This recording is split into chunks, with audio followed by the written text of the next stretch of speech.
Dorian Crest entered Aurelia House with Morel Arden pressed against his arm, wearing the satisfied smile of a man who believed he had escaped an old life.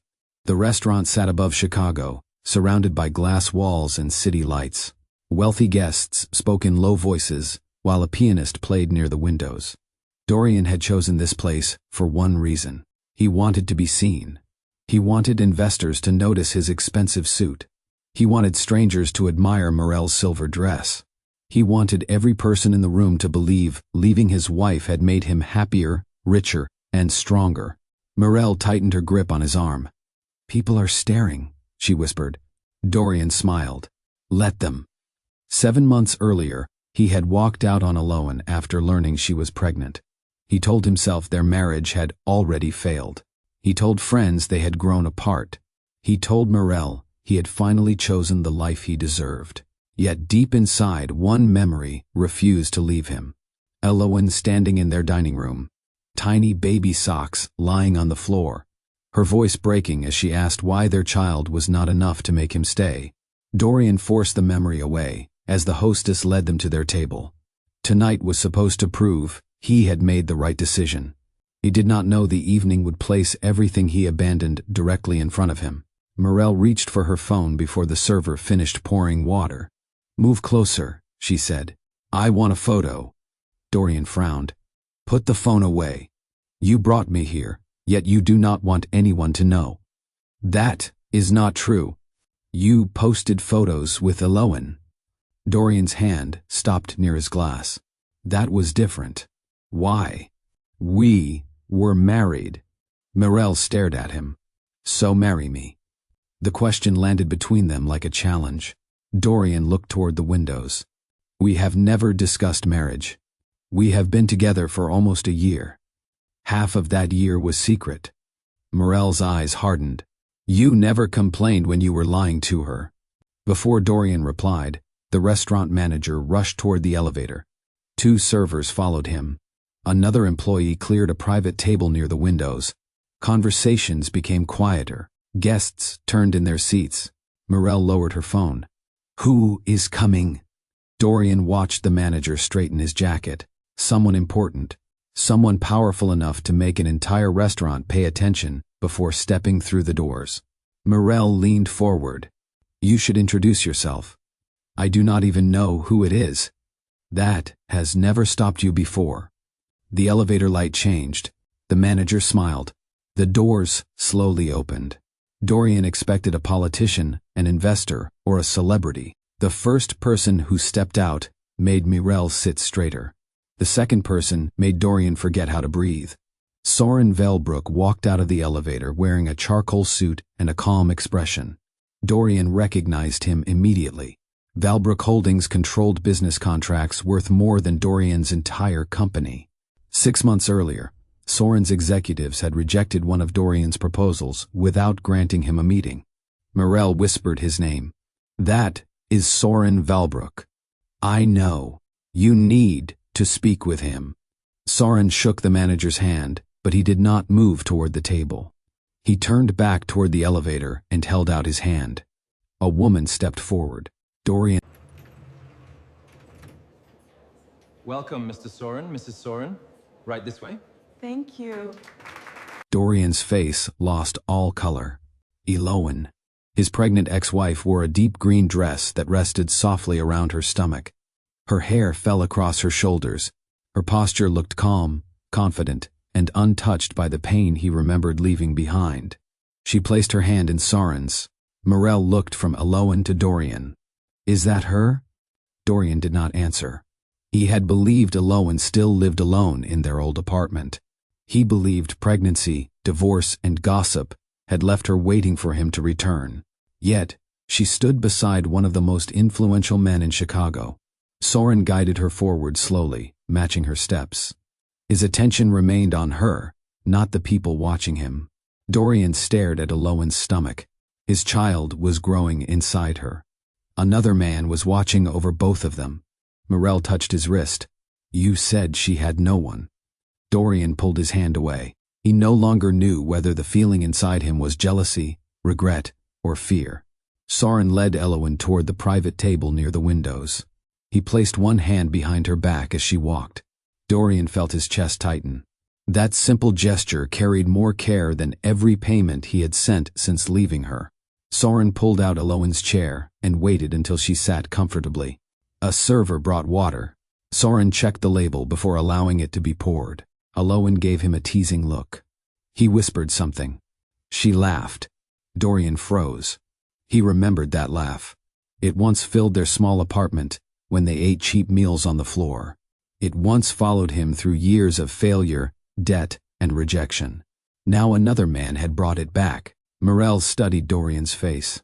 You said she was miserable. I never said that. You said she would come back. Dorian ignored her. She must be using him, Morel added. Dorian turned sharply. Elowen does not use people. Morel's expression changed. You defend her now? Dorian pushed back his chair. Where are you going? She asked. To speak with her. Morel laughed without humor. She is on a date. She is carrying my child. And you came here with me. Dorian stood. Across the room, and looked up. Their eyes met. Her smile disappeared, yet she did not look frightened. She did not look heartbroken. She looked like a woman who had learned how to live without him. That frightened Dorian more than anything else. Dorian stopped beside Elowen's table. Elowen. Dorian. Soren rose calmly. His eyes moved toward Elowen. Would you like privacy? Dorian expected her to send him away. Elowen looked at Soren. You can stay. Those words struck Dorian harder than anger. He had once been the person she trusted most. Now she felt safer with another man listening. Dorian cleared his throat. I need to speak with you about the baby. We have scheduled calls for that. You never told me you were seeing someone. Elowen's expression cooled. You never told me you were seeing someone while we were married.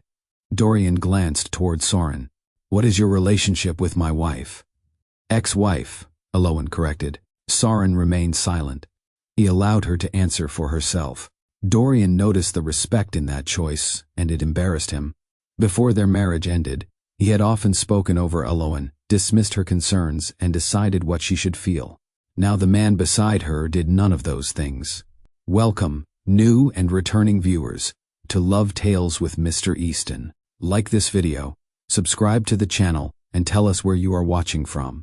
Stay with this story, because Dorian is about to question Elowen's loyalty while his mistress watches from across the room. Before dinner ends, Elowen will reveal why Soren never stole Dorian's place. Dorian abandoned it.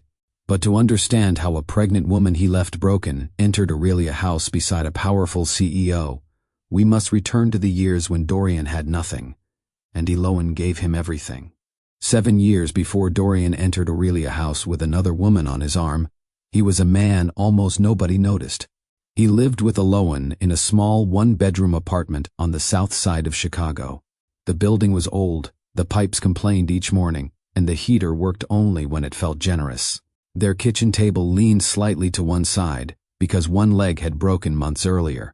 Dorian promised to replace it when money improved, but money rarely improved for long. His car was worse. It was a faded gray sedan with a cracked side mirror and a stubborn engine. During cold mornings, Dorian had to turn the key several times before the car responded. Some days, Elowen stood outside in her coat, holding a cup of coffee while he tried again. Speak kindly to it, she once told him. Dorian looked through the open window. It has never spoken kindly to me. Elowen laughed. Try flattery, you use it on clients. The car finally started. Dorian pointed at the dashboard. See? It respects authority. No, it felt sorry for you. Those small jokes made hard mornings easier. Dorian worked as a junior sales executive for a company where senior managers rarely remembered his name. He arrived early, stayed late, and accepted assignments others avoided.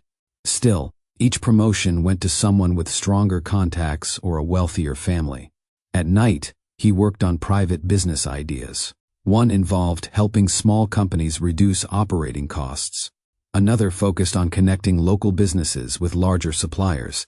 A third was a subscription service that never attracted enough customers to survive. Each failure took something from him. He started questioning his intelligence. He compared himself to men his age who owned homes, wore expensive watches, and spoke with confidence inside business meetings.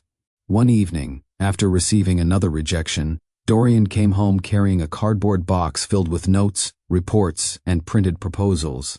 Elowen met him near the door. What happened? They chose someone else. She took the box from his hands. Did they explain why? They said I lacked experience. You have experience. Not the kind they respect. Dorian dropped onto the couch and covered his face. I keep working, Elowen. I keep trying. Nothing changes. She sat beside him and placed the box on the floor. Something changes each time. He looked at her. You learn what failed. You learn what people need. You learn how to present your ideas better. That sounds like a kind way of saying I lost again. It sounds like the truth. Dorian leaned back, tired and ashamed. Elowen rested her head against his shoulder. You are allowed to feel disappointed tonight, she said. Tomorrow, you decide whether this rejection ends your story. Dorian turned toward her. What would you do? I would wake up, fix the weak parts, and try again. Her answer was simple. So was her belief in him. At a time when Dorian had no money, influence, or proof that his plans would succeed, Elowen treated his future as though it already mattered. Elowen worked long hours at a small housing foundation that supported pregnant women facing unstable living conditions. Her salary covered bills, groceries, and little else. Still, she found ways to support Dorian without making him feel small. Whenever he had a presentation, Elowen stayed awake with him. She sat across from him at the kitchen table while he practiced introductions, explained charts, and answered questions she created from his notes. Your opening sounds nervous, she told him one night. I am nervous. They do not need to know. Dorian exhaled. What should I say? Start with the problem. Make them feel the cost of ignoring it. He tried again. Elowen stopped him halfway. Better, slow down. You speak too quickly when you want people to approve of you. Dorian lowered the paper. How do you know that? I am your wife. I notice everything. She smiled, but Dorian knew she was serious. Elowen helped him remove unnecessary slides. She corrected spelling mistakes. She listened to the same pitch 5 times without complaining. When he became frustrated, she reminded him why he started. One afternoon, Dorian received an invitation to present his consulting idea before a small group of investors. The opportunity was greater than anything he had received before, yet excitement quickly turned into embarrassment. His only suit was old. The sleeves were too short, and the trousers had begun fading near the knees. Dorian stood before the bedroom mirror, pulling at the jacket. I look unprepared. You look nervous, Elowen replied. I cannot enter a room with investors dressed like this. She walked closer and adjusted his collar. They are supposed to listen to your proposal. They will judge me before I speak. Dorian hated saying the words, but he believed them. The following evening, Elowen handed him a large garment bag. What is this? Open it. Inside was a dark navy suit with a clean white shirt. Dorian stared at her. Elowen, where did you get this? I bought it. With what money? My savings. His face tightened. Those savings were meant for a professional course Elowen hoped to take later that year. No, Dorian said. Return it. I will take the course later. You should not delay your plans for mine. I am not giving up my plan. I am choosing the order. Dorian placed the suit on the bed. This is too much. Elowen held his hands. You need to walk into that room feeling prepared. The suit will not make your idea stronger, but it will stop you from thinking everyone is staring at your sleeves. Dorian's eyes filled. I do not deserve this. Do not decide what I believe you deserve. He pulled her into his arms. She held him while he fought tears against her shoulder. Dorian wore the suit to his presentation. The investors did not accept his proposal, but one of them asked to keep his contact details. Elowen considered that progress. Dorian saw another rejection. Still, when he returned home, she had dinner waiting and a notebook open on the table. What did they ask? She said. Dorian looked at the woman who had spent her savings on him and still refused to let disappointment have the final word. He sat beside her. For the next 2 hours, they studied every question. Dorian and Elowen did not need expensive places to enjoy each other. On Friday evenings, they bought food from a small restaurant near their apartment and ate on the living room floor.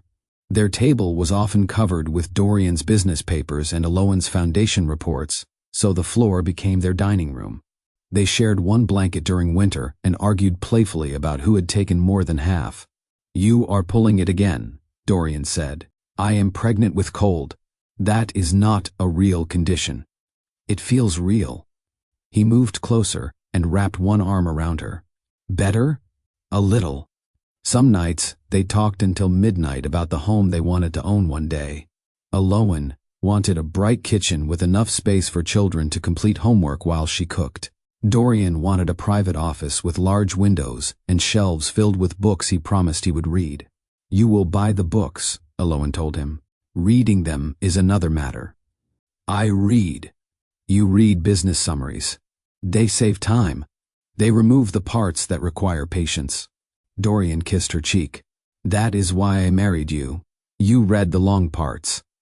Their dreams were modest at first. Pay off their debts. Replace the car. Move into a safer apartment. Take one proper holiday. Start a family when they felt secure. Dorian wrote each goal on a piece of paper and placed it inside a glass jar. Whenever discouragement entered the apartment, Elowen took out one goal and reminded him why they were working. Their marriage was not perfect. Dorian sometimes returned home angry after a poor meeting. Elowen occasionally became frustrated when his projects consumed every evening. They disagreed over money, working hours, and how much risk they should take. Still, they spoke before resentment grew. Dorian apologized when his words became unfair. Elowen admitted when fear made her overly cautious. They learned how to argue without attacking each other's worth. On their 3rd anniversary, Dorian could not afford a restaurant. He turned off the main lights, placed candles around the living room, and cooked pasta from a recipe he found online. The sauce tasted too salty. Elowen ate every bite. "You do not have to pretend," he said. "I am not pretending. You added water twice." "I was thirsty." Dorian laughed. After dinner, they danced slowly beside the couch. No music played because his phone speaker had stopped working. Elowen rested her cheek against his chest while Dorian moved them across the small room. "One day, I will take you somewhere beautiful," he whispered. "I am somewhere beautiful." He looked down at her. "You are standing beside a broken heater. I am standing with you." Dorian kissed her forehead. In those years, Elowen did not measure love through money. She valued presence, honesty, and effort. Dorian once valued the same things. Before wealthy rooms and public praise changed his priorities, he understood that happiness could exist inside a small apartment with a crooked table. Their life had limits, but their marriage felt full. One rainy evening, Dorian returned home after another unsuccessful meeting. He did not speak when he entered. Elowen watched him remove his wet jacket and drop his briefcase near the door. "How bad was it?" They laughed at the numbers. Elowen stood from the couch. "Who laughed?" "Two men near the end of the table." "Did everyone laugh?" "No." "Did anyone listen?" One woman asked questions. "Did she dismiss the idea?" "She said I needed stronger projections." Elowen walked toward the kitchen. "Good." Dorian stared at her. "How is that good?" "She told you what needs work." "Elowen, I am tired." "I know." "No, you do not." The words came out sharper than he intended. Elowen stopped. Dorian immediately regretted them. She worked every day, returned home, helped him, managed bills, and carried worries she rarely shared. She understood exhaustion better than anyone. "I am sorry," he said. Elowen remained quiet. Dorian crossed the room. "I should not have spoken to you like that." "No, you should not. I feel like everyone is moving forward while I remain in the same place." Elowen looked at him. "You are not in the same place. You are too close to your own work to see the progress." What progress? Your first proposal was 5 pages with no financial plan. This one reached a full investor meeting. Last year, nobody returned your calls. Today, they sat with you for an hour. Dorian lowered his eyes. What if none of this works? Elowen touched his face. Your business might fail. Another idea might work. We do not control every result. Does that frighten you? Yes. Why do you stay so calm? Because fear does not need to make every decision. Dorian studied her. She looked tired, yet she remained beside him, offering strength from a place that had little left to spare. He held her hand. When people finally know my name, I will remember who stood here before they cared. Elowen smiled faintly. You do not need to make promises because you had a difficult meeting. I mean it. He led her toward the living room and sat beside her.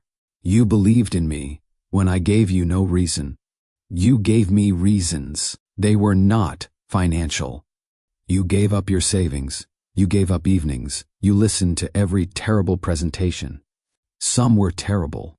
Dorian smiled. You never let me quit. I reminded you the choice was yours. He lifted her hand and pressed it against his chest. I will never forget the woman who believed in me before the world noticed me. Elowen looked into his eyes. Do not remember me only when you succeed. What does that mean? Remember us. Remember the kind of people we promised to remain. Dorian nodded. I will. At that moment, he believed every word. He believed success would make him more generous. He believed money would give them peace. He believed admiration would never become more valuable than Elowen's love. Neither of them knew how easily gratitude could disappear once strangers began applauding. 3 months later, Dorian received a call shortly before noon. He was sitting at his desk, reviewing another proposal, when an unfamiliar number appeared on his phone. The caller represented Halden Retail Group, a regional company struggling with rising expenses and poor supplier agreements. One of the investors from Dorian's earlier presentation had shared his contact details. They wanted a meeting. Dorian arrived with the navy suit Elowen bought and a revised presentation they had practiced together for 6 nights. He entered the conference room carrying fear beneath a controlled expression. This time, he began with the company's problem. He showed how much money Halden lost each month. He explained which supplier contracts needed renegotiation. He gave them a clear timeline, realistic targets, and a fee lower than the larger consulting firms had offered. The executives asked difficult questions. Dorian answered each one.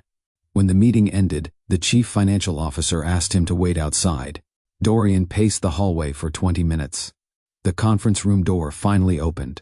The chief executive held out his hand. We would like to hire you for a 6-month contract. Dorian stared at him. The amount offered was greater than his yearly salary. He read the first page twice before signing. Outside the building, he called Elowen. She answered on the second ring. How did it go? For several seconds, Dorian could not speak. Dorian? They said yes.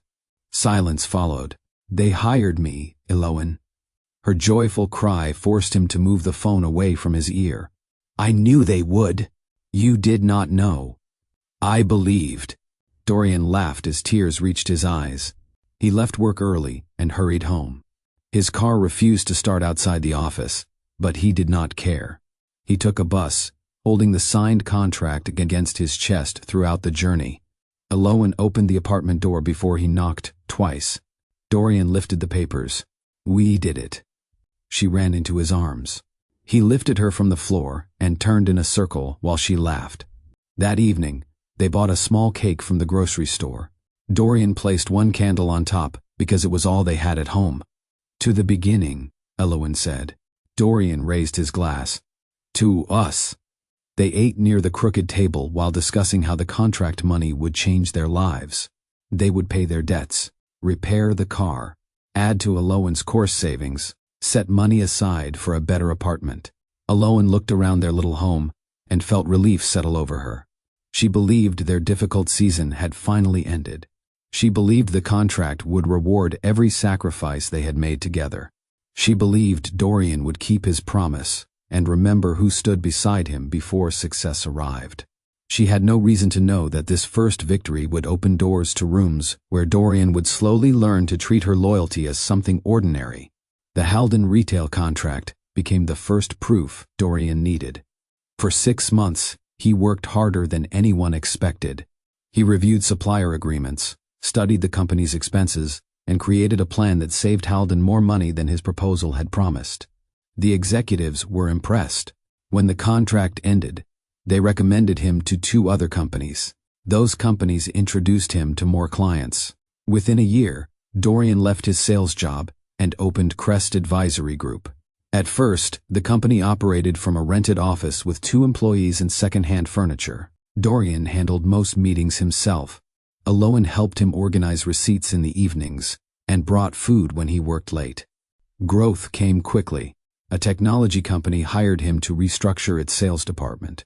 A luxury property group asked him to study its operating costs. A private hospital network paid for a full business review. Each successful project raised Dorian's price. His small office expanded into an entire floor of a modern building. He hired consultants, assistants, analysts, and a public relations team. His name began appearing in business articles. Invitations arrived from private clubs and industry groups that once ignored him. Dorian enjoyed every moment. People who had once ended meetings quickly now waited for his opinion. Wealthy clients greeted him with firm handshakes and remembered his name. Senior executives invited him to sit beside them during dinners. He bought a new car. He replaced his modest watch with one costing more than his old yearly rent. He began wearing tailored suits without thinking about the price. Aloan celebrated his achievements. She attended the opening of his new office and stood beside him while employees applauded. That night, she gave him a framed copy of his first rejected proposal. Dorian stared at it. "Why would you keep this?" Because I want you to remember where you started." He smiled and kissed her. "I remember." Aloan believed him. For a while, Dorian still came home eager to tell her about every meeting. He placed contracts on the kitchen counter and explained how he had won each client. But the greater his company became, the less he spoke about what Aloan had done. His sentences changed from, "We made it," to "I built this." The change was small enough to ignore at first. Aloan told herself he was proud. She did not yet understand that Dorian was beginning to rewrite his past, placing himself at the center while slowly removing the woman who had helped him reach it. As Crest Advisory Group attracted richer clients, Dorian's calendar filled with dinners, conferences, private events, and weekend retreats. At first, he invited Aloan. She joined him at hotel receptions and formal meals, smiling as business owners praised his ideas. She learned names, listened carefully, and helped him remember details about each guest before future meetings. Dorian once appreciated her presence. Soon, he began attending alone. He claimed most events were too dull for her. At other times, he said she would feel uncomfortable around people who spoke only about money and business. Aloan understood the hidden message. He no longer believed she belonged beside him. One Friday evening, she prepared dinner after he promised to be home by 7. She placed 2 plates on the table and lit a candle. At 7:30, she sent him a message. No reply. At 8:15, the food became cold. Dorian finally called after 10. "I am still with a client. You said dinner would end early. Plans changed. You might have told me. I have been busy." Aloan looked at the untouched plate across from her. "Will you be home tonight? Do not wait up." The call ended before she answered. Those nights became common. Dorian returned after midnight, carrying the scent of expensive restaurants. He placed his phone beside the bed and fell asleep without asking about her day. Weekend retreats created greater distance. He traveled to resorts where clients played golf, discussed investments, and formed private partnerships. Aloan once asked to join him for a trip to Wisconsin. Dorian refused. "It is a work event. The invitation includes spouses. I need to focus." Aloan heard what he did not say. Her presence no longer supported him. It distracted him. On their anniversary, Dorian promised to finish work early. Alowan booked a table at a small restaurant they had loved during their first year of marriage. At 5:30, his assistant called. Dorian had accepted a dinner invitation from a potential client. Alowan canceled the reservation. When Dorian arrived home the following morning, he left flowers on the kitchen counter. The card said, "Sorry, business came first." Alowan read the sentence twice. She wondered whether he noticed how honest it was. Dorian continued telling her he worked for their future, yet he rarely lived inside the present they shared. Their apartment became larger. Their furniture became more expensive. Their conversations became shorter. Alowan had once known every fear, hope, and idea inside him. Now she learned about his life through photographs posted by other people. While Dorian built his consulting company, Alowan remained devoted to Haven Bridge Foundation. The foundation provided temporary housing, childcare support, and employment guidance for pregnant women facing financial hardship. The work did not bring large salaries or public attention, but Alowan found meaning in every family helped. She knew the women by name. She remembered their due dates.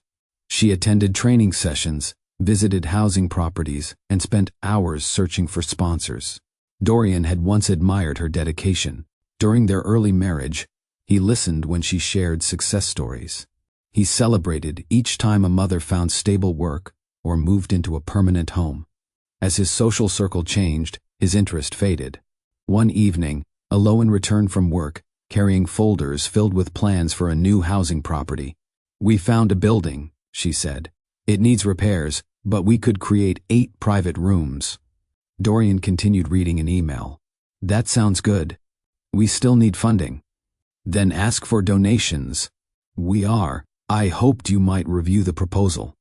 Dorian sighed and placed his phone down. "Alowan, I have 3 major presentations this week." "I know. I only need your opinion on the budget section. My time is expensive now." The words silenced her.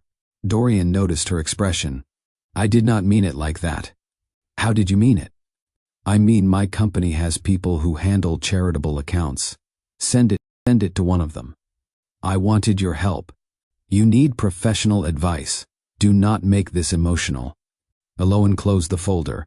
She remembered the nights she had spent reviewing his proposals without measuring the value of her time.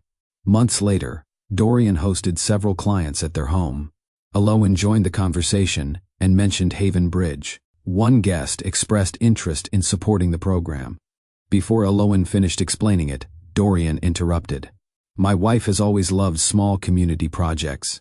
Small. The word made her work sound like a hobby.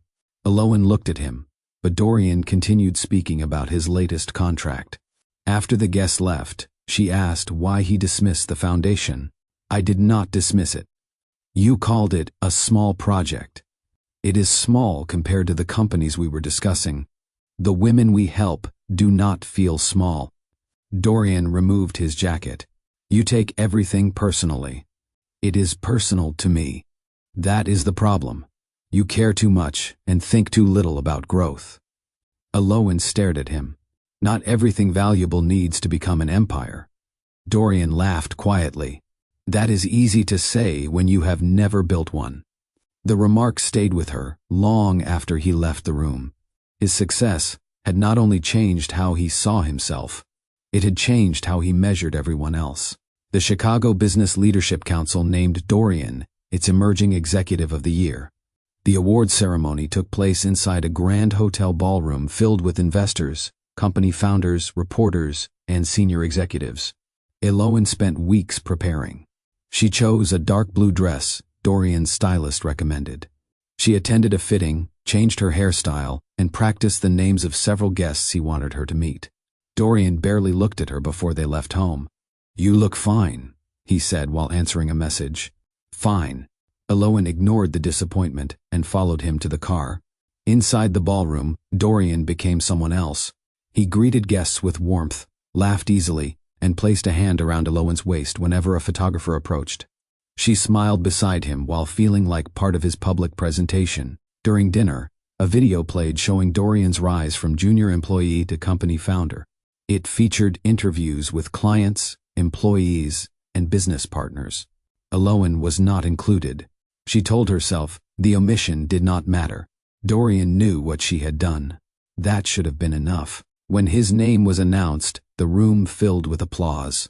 Dorian walked onto the stage and accepted the award. He stood beneath the bright lights with confidence. "This honor belongs to every person who helped build Crest Advisory Group," he began. Eloan leaned forward. Dorian thanked his first major client. He thanked his chief operating officer.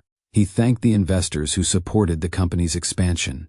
He thanked his public relations team, senior consultants, legal advisors, and business mentors. Eloan waited. He spoke about courage, discipline, and refusing to accept rejection. He described the long nights he spent building his dream. He never mentioned the woman who stayed awake during those nights. He never mentioned the savings used to buy his first suit. He never mentioned the kitchen table where she helped rebuild each failed proposal. Dorian ended his speech by saying, "I am proud of what I created." The audience stood. Eloan rose with them. She applauded while something inside her broke quietly. Dorian looked toward her table and smiled. He appeared pleased to see her standing. He did not understand. She was no longer celebrating. She was trying to keep tears from falling in front of hundreds of people. When Dorian returned, he placed the award beside his plate. "You should have seen their faces," he said. "They loved the speech." Eloan looked at the shining trophy. "Yes," she replied. "I heard every word." Dorian remained at the ceremony long after the final award had been presented.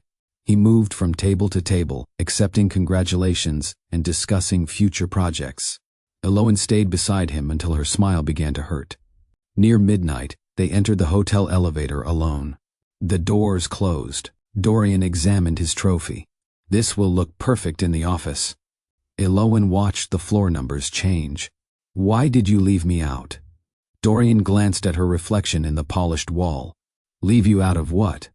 "Your speech." His expression shifted. "Eloan, tonight was about the company. I helped you before there was a company. I thanked everyone involved in the business. You thanked people who joined you last year. They contributed directly." Eloan turned toward him.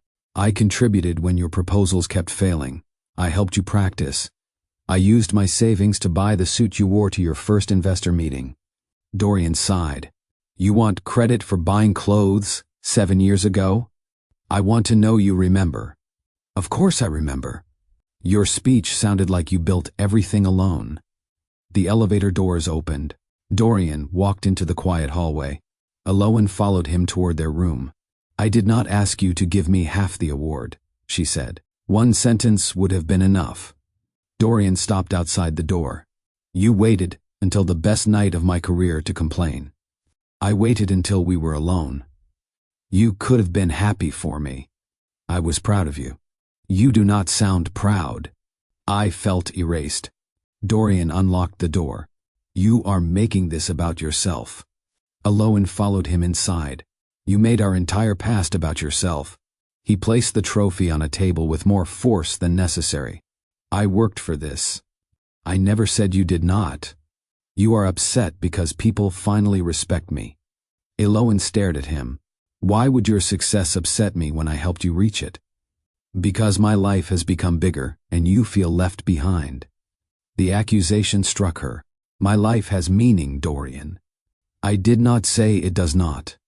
"You treat my work as though it means nothing. You miss dinners. You forgot our anniversary. Tonight, you thanked everyone except me." Dorian loosened his tie. "This is jealousy." "No, this is loneliness. You have always been supportive when I was struggling. Now that I am succeeding, you find reasons to be unhappy." Eloan's eyes filled, but her voice remained controlled. "I supported you because I loved you. I did not expect success to remove me from your life." Dorian turned away. "I will not apologize for growing. I never asked you to." "Then stop punishing me for it." Eloan looked at the award resting beneath the hotel lamp.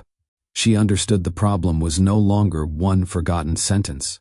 Dorian had begun seeing gratitude as weakness, accountability as criticism, and her pain as an attack on his success.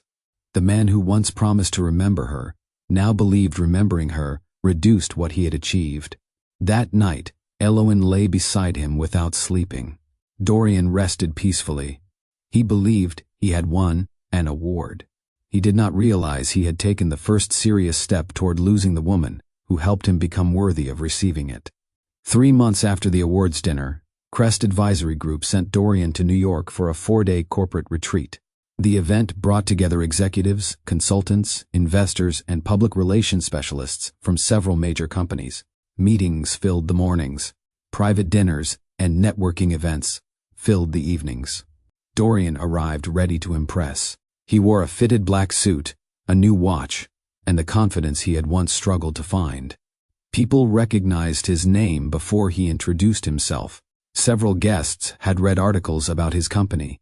Others wanted advice about improving their businesses. The attention pleased him. On the first evening, Dorian attended a reception inside the hotel's rooftop lounge. Music played softly, while guests gathered near the windows with drinks in their hands. A woman stood near the center of the room, speaking with 2 company directors. Her name was Mistress Arden.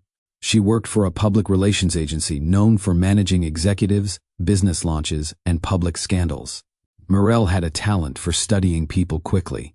She noticed what they wanted, what they feared, and what kind of praise would hold their attention. She noticed Dorian before he noticed her. When their eyes met, she smiled as though they already shared a secret. Later, one of the retreat organizers introduced them. Dorian Crest, this is Mistress Arden. She helped rebuild Halston Media's public image last year. Mistress shook his hand. I know who you are. Dorian raised an eyebrow. Should I be worried? Only if you dislike being remembered. Her voice carried confidence without sounding forced. They spoke for several minutes about his company. Mistress knew which contracts he had won. She knew about his award. She had even read an interview where Dorian discussed expanding Crest Advisory Group into new markets. You have grown faster than most firms your size, she said. We worked hard. You worked hard. Dorian noticed the correction. For the rest of the conversation, Mistress kept her attention on him. She did not look around the room for someone more important. She asked careful questions and responded as though every answer revealed something impressive. When another guest interrupted, Mistress stepped back.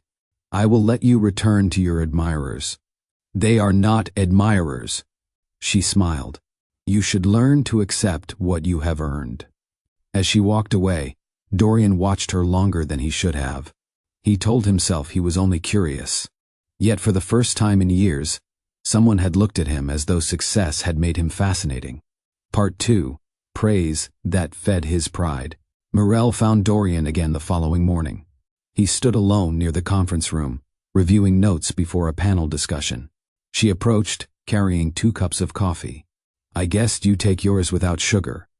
Dorian accepted the cup. How did you know? You look like a man who does not have time for sweetness. He laughed. That sounds insulting. It was admiration. Mistress leaned against the wall. You were good last night. At speaking? At controlling the room. Dorian glanced toward the conference doors. I only answered questions. No, you made people listen. There is a difference. Her praise settled easily inside him. Eloin had praised his work for years, but her support carried honesty. She pointed out weak arguments, rushed explanations, and careless decisions. Mistress offered admiration without correction. She told Dorian his ambition separated him from ordinary executives. She praised the way he dressed, the confidence in his voice, and the speed of his company's growth. After the panel, she joined him for lunch. You belong in rooms like this, she said. Dorian looked around the private dining area. I had to fight for every invitation. That is why you appreciate them. Mistress took a slow sip of water. Some people never understand what ambition requires. Dorian thought of Eloin asking him to attend foundation events, family dinners, and quiet evenings at home. My wife thinks I work too much. Does she understand what you are building? She understood when the company was small. Mistress's expression became thoughtful. People often support a dream when it feels harmless. Growth changes the balance. What balance? The person beside you must grow too. Dorian said nothing. Mistress continued with care. I am sure your wife is kind. You speak about her as though she helped you during difficult years. She did. That matters. Her agreement lowered his guard.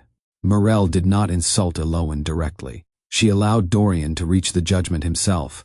She works for a housing foundation, he said. That sounds meaningful. It is important to her. But does she understand your world now? The question remained between them. Dorian thought about formal dinners where Elowen stayed quiet. He thought about her disappointment when he worked late. He thought about the award speech and the argument in the hotel room. Instead of remembering why Elowen felt hurt, he remembered how uncomfortable her pain made him feel. Morel smiled gently. You need someone who understands pressure without asking you to apologize for success. Dorian looked at her. For the first time, he allowed himself to consider the possibility that Elowen had become the problem. Morel saw the change in his face. She did not push further.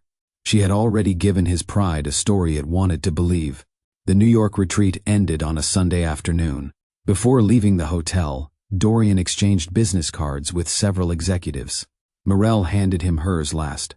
If you ever need help with media strategy, she said, call me. Dorian slipped the card into his wallet. I might. She smiled. I know you will. When his flight landed in Chicago that evening, Dorian told himself the retreat was over. He expected life to return to normal. Instead, Morel appeared in his thoughts more often than he admitted. 2 days later, his phone buzzed during lunch. Hope your meeting went well today. He looked at the sender. Morel. Dorian smiled before typing a reply. It did, better than expected. Her response arrived almost immediately. I knew it would. She always answered quickly. At first, their conversation stayed professional. She asked about new clients. He asked about her latest campaigns. They exchanged articles about business leadership and communication. Nothing felt inappropriate. At least, that was what Dorian kept telling himself. The messages slowly became personal. How many hours did you work today? Too many. You should slow down. Easy for you to say. Not really. I understand what ambition costs. That sentence stayed with him. Elowen often asked him to rest. Morel admired the reason he stayed busy. Weeks passed. Business messages turned into daily conversations. Daily conversations became late-night calls. Late-night calls stretched beyond midnight. Dorian found himself laughing more freely with Morel than anyone else. One evening, Elowen walked into the living room carrying 2 cups of tea. She stopped when she heard him laughing. You sound happy, she said after he ended the call. It was work. She handed him the tea. Since when does work make you laugh like that? Dorian looked away. It was nothing. Elowen studied him for a moment. She wanted to ask more questions. Instead, she nodded quietly and sat beside him. Neither of them spoke. The silence between them felt unfamiliar. For years, Dorian had shared every disappointment with Elowen before anyone else. Now another woman heard his victories first. He began creating small habits that protected those conversations. He carried his phone everywhere. He turned the screen face down whenever Elowen entered the room. He started deleting messages before going to bed, not because Morel had written anything romantic, because he knew Elowen would wonder why another woman occupied so much of his attention. One Friday evening, Morel sent another message. I'm in Chicago for meetings. Dinner? Dorian stared at the screen. His finger hovered above the keyboard. He could say no. He should say no. Instead, he replied, just dinner. The moment he pressed send, he crossed a line that could no longer be explained as professional courtesy. Dorian told Elowen he had a client dinner downtown. She smiled as she packed leftovers into a container for him. You'll probably be too busy to eat properly. I'll manage. Take this anyway. She handed him the container. Dorian accepted it without meeting her eyes. I'm not sure I'll have time. You always have time to eat.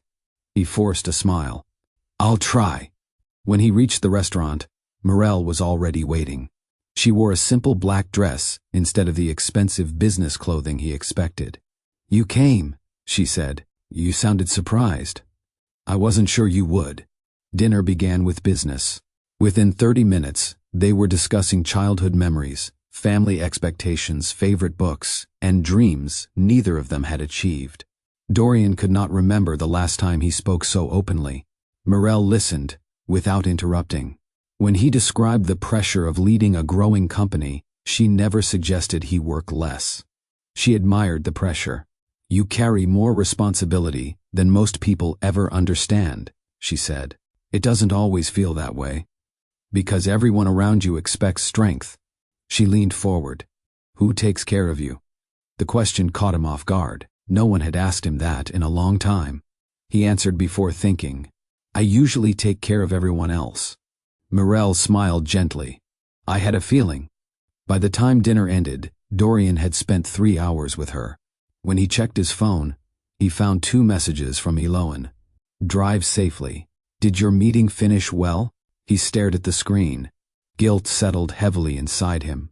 He drove home in silence. The apartment lights were still on. Eloan waited in the living room with a blanket across her lap and a book she had clearly stopped reading. "You stayed awake?" Dorian asked. "I wanted to make sure you got home safely." He kissed the top of her head. "I'm tired." "How did the meeting go?" "It was productive." "What client was it?" Dorian hesitated. "A marketing consultant." "What company?" "I don't remember." The answer sounded foolish the moment it left his mouth. Eloan looked at him with quiet confusion. "You spent hours with someone whose company you don't remember?" Dorian felt irritation rising. "Does it matter?"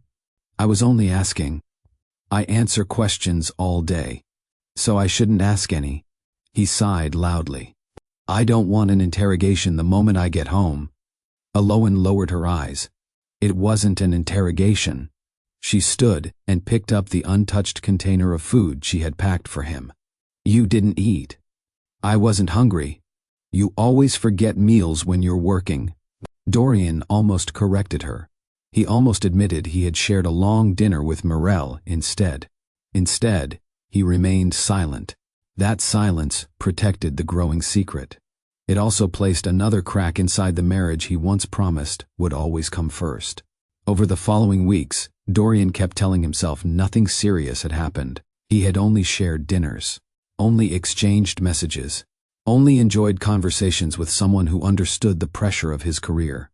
Those explanations became easier to believe each time Morel appeared on his phone. Soon, they no longer waited for business reasons to meet. Whenever Morel traveled to Chicago, she called him. Whenever Dorian visited New York, she rearranged her schedule. One rainy evening, Dorian attended a business conference in Manhattan. The final presentation ended earlier than expected. As guests left the ballroom, his phone vibrated. "Morel, are you free?" He looked at the message for several seconds. Then he replied, "For an hour." She suggested a quiet restaurant a few streets from the hotel. When Dorian arrived, Morel was already waiting. She smiled the moment she saw him. "I was beginning to think work had stolen you again." "It almost did." "You always choose work." "I have responsibilities." "So does everyone."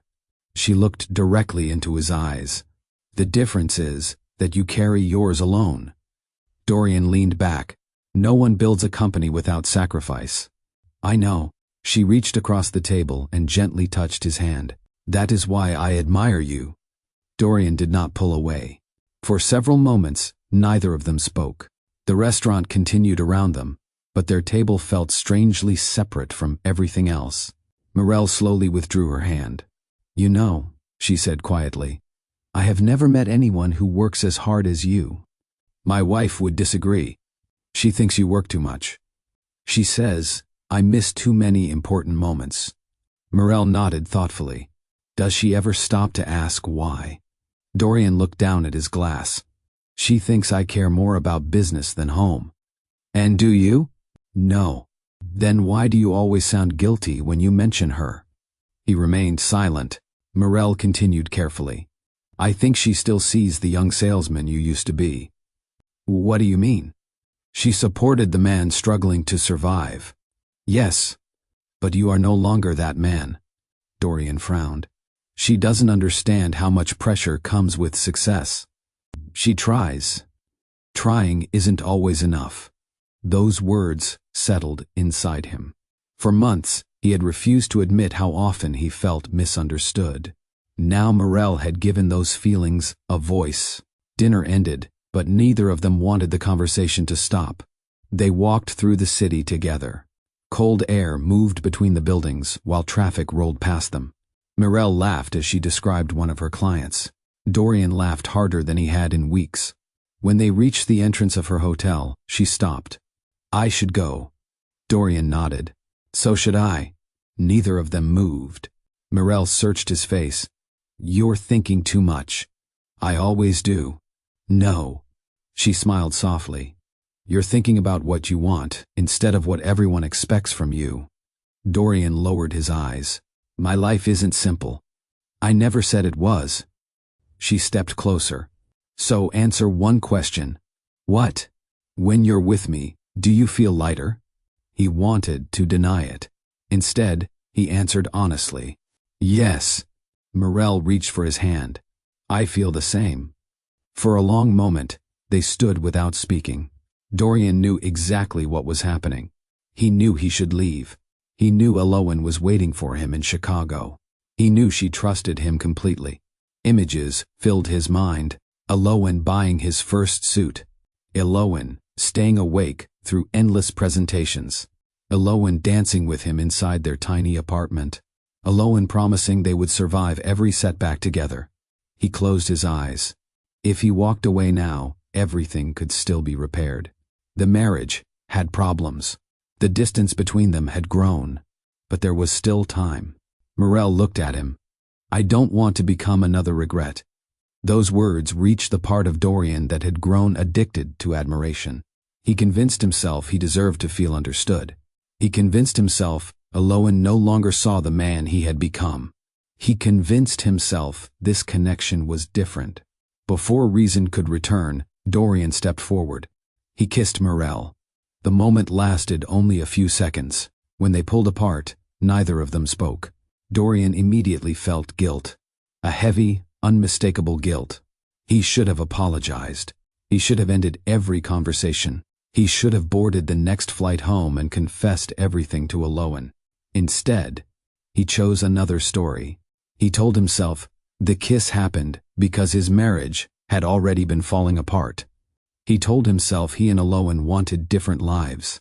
He told himself Morel understood him in ways his wife never could. By the time Dorian returned to Chicago the following evening, he had repeated those lies so many times they no longer sounded like lies. They sounded like permission. He kissed Elowen on the forehead when she welcomed him home. He asked about her day.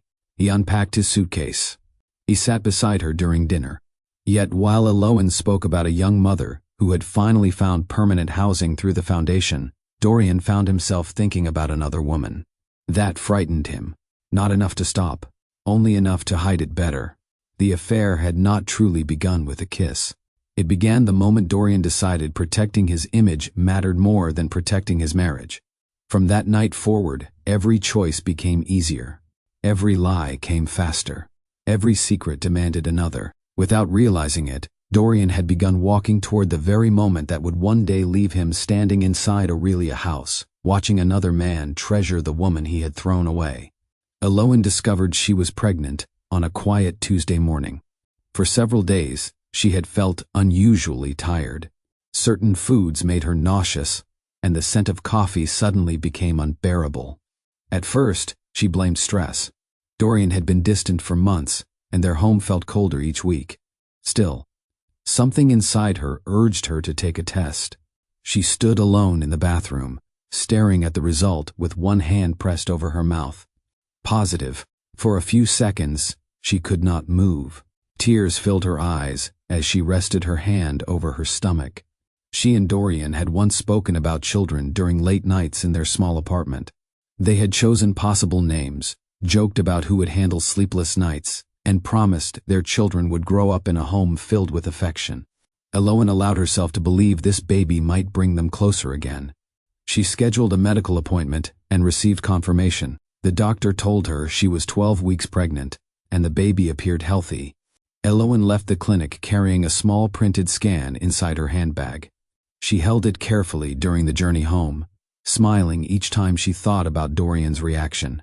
That evening, she planned a private celebration. She bought ingredients for his favorite meal: roasted chicken with herbs, creamy potatoes, and warm bread. She cleaned the apartment, placed fresh flowers on the table, and chose the dress he once said made her eyes look brighter. As the food cooked, Elowen practiced how she would tell him. She wanted the moment to feel warm. She wanted to see surprise on his face, followed by joy. Most of all, she wanted to believe the man she married still existed beneath the distance. Elowen wanted the announcement to feel personal. On her way home from the clinic, she stopped at a small children's store near the foundation. She walked slowly through rows of blankets, toys, and tiny clothes, overwhelmed by how much her life had already changed. Near the register, she found a pair of white baby socks. They were so small, they fit inside her palm. Elowen stared at them for several moments before buying them.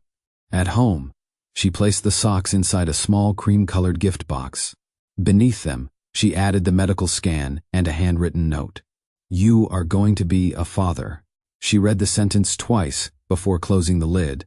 The box sat beside Dorian's plate while the meal waited in the kitchen. Elowen checked the clock at 7. He had promised to be home by then. At 7:30, she sent a message. "Dinner is ready. Are you close?" No reply came. At 8, she lowered the oven temperature to keep the food warm. At 8:40, the bread had become dry around the edges. Elowen tried calling him, but the call went unanswered. She looked at the gift box and refused to let disappointment ruin the evening. Dorian had become busy. Meetings lasted longer than planned. Clients often demanded his time without warning. She repeated those explanations until they almost sounded convincing. At 9:15, she heard a key turn in the door. Elowen stood quickly and smoothed her dress. Dorian entered while reading something on his phone. He did not notice the flowers. He did not notice the meal. His eyes passed over Elowen as though she were part of the room. "You are late," she said softly. "I know. I prepared dinner." Dorian removed his jacket. "I had a long day." Elowen looked toward the small box beside his plate. She still believed the news might save the night.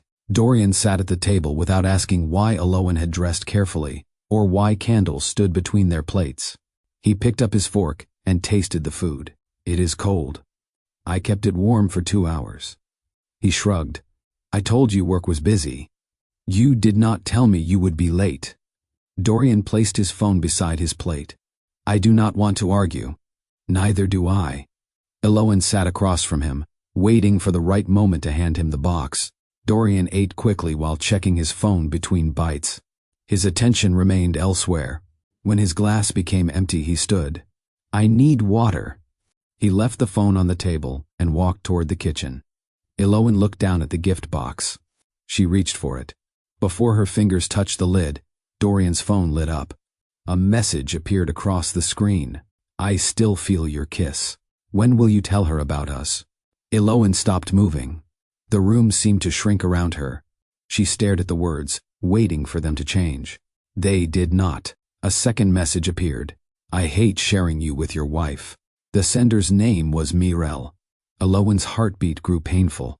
She picked up the phone with shaking hands. The screen locked before she saw anything else. Dorian returned carrying water. He saw the phone in her hand. His face changed instantly. For several seconds, neither of them spoke. Elowen searched his eyes for confusion. She hoped he would tell her the message was a mistake. She wanted anger, denial, anything that proved she had misunderstood. Instead, Dorian set the glass down slowly. "You were not supposed to see that." The calmness in his voice hurt more than the message. Elowen lowered the phone. "How long?" Dorian looked away. Her voice became weaker. "How long have you been lying to me?" Dorian sat across from Elowen, but he did not reach for her. "Several months," he said. The answer entered the room without emotion. Elowen stared at him. "Several months?" Dorian rubbed his forehead. "It was not supposed to happen this way." "What way?"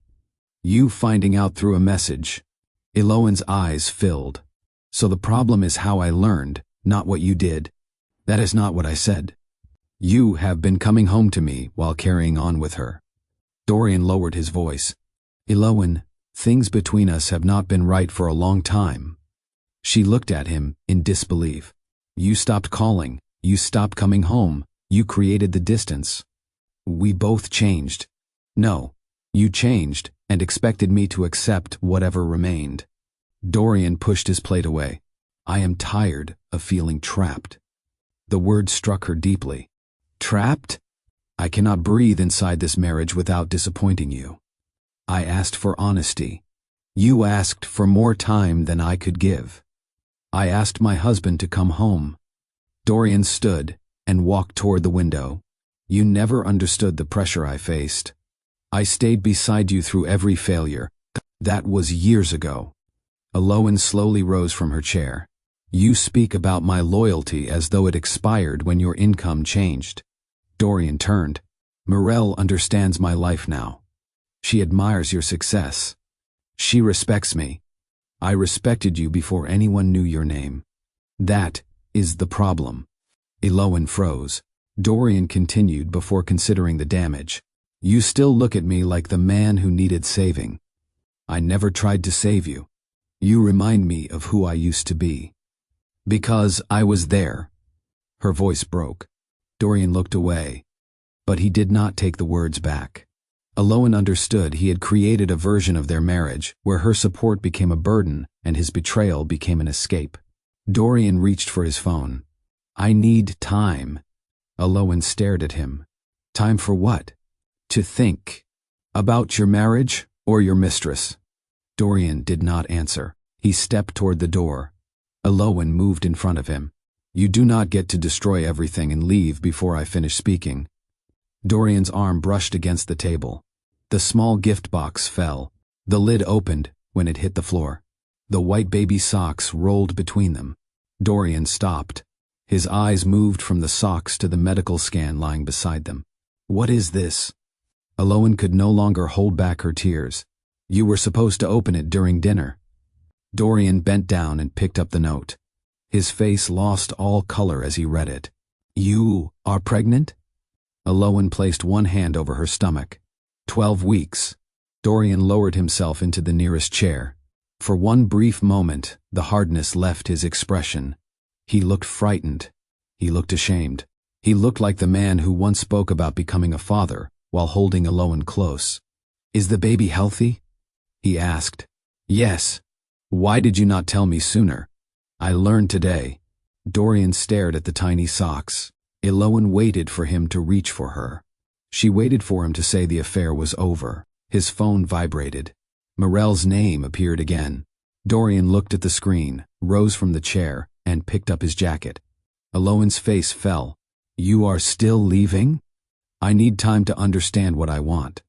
You already know you have a child. That does not solve everything between us.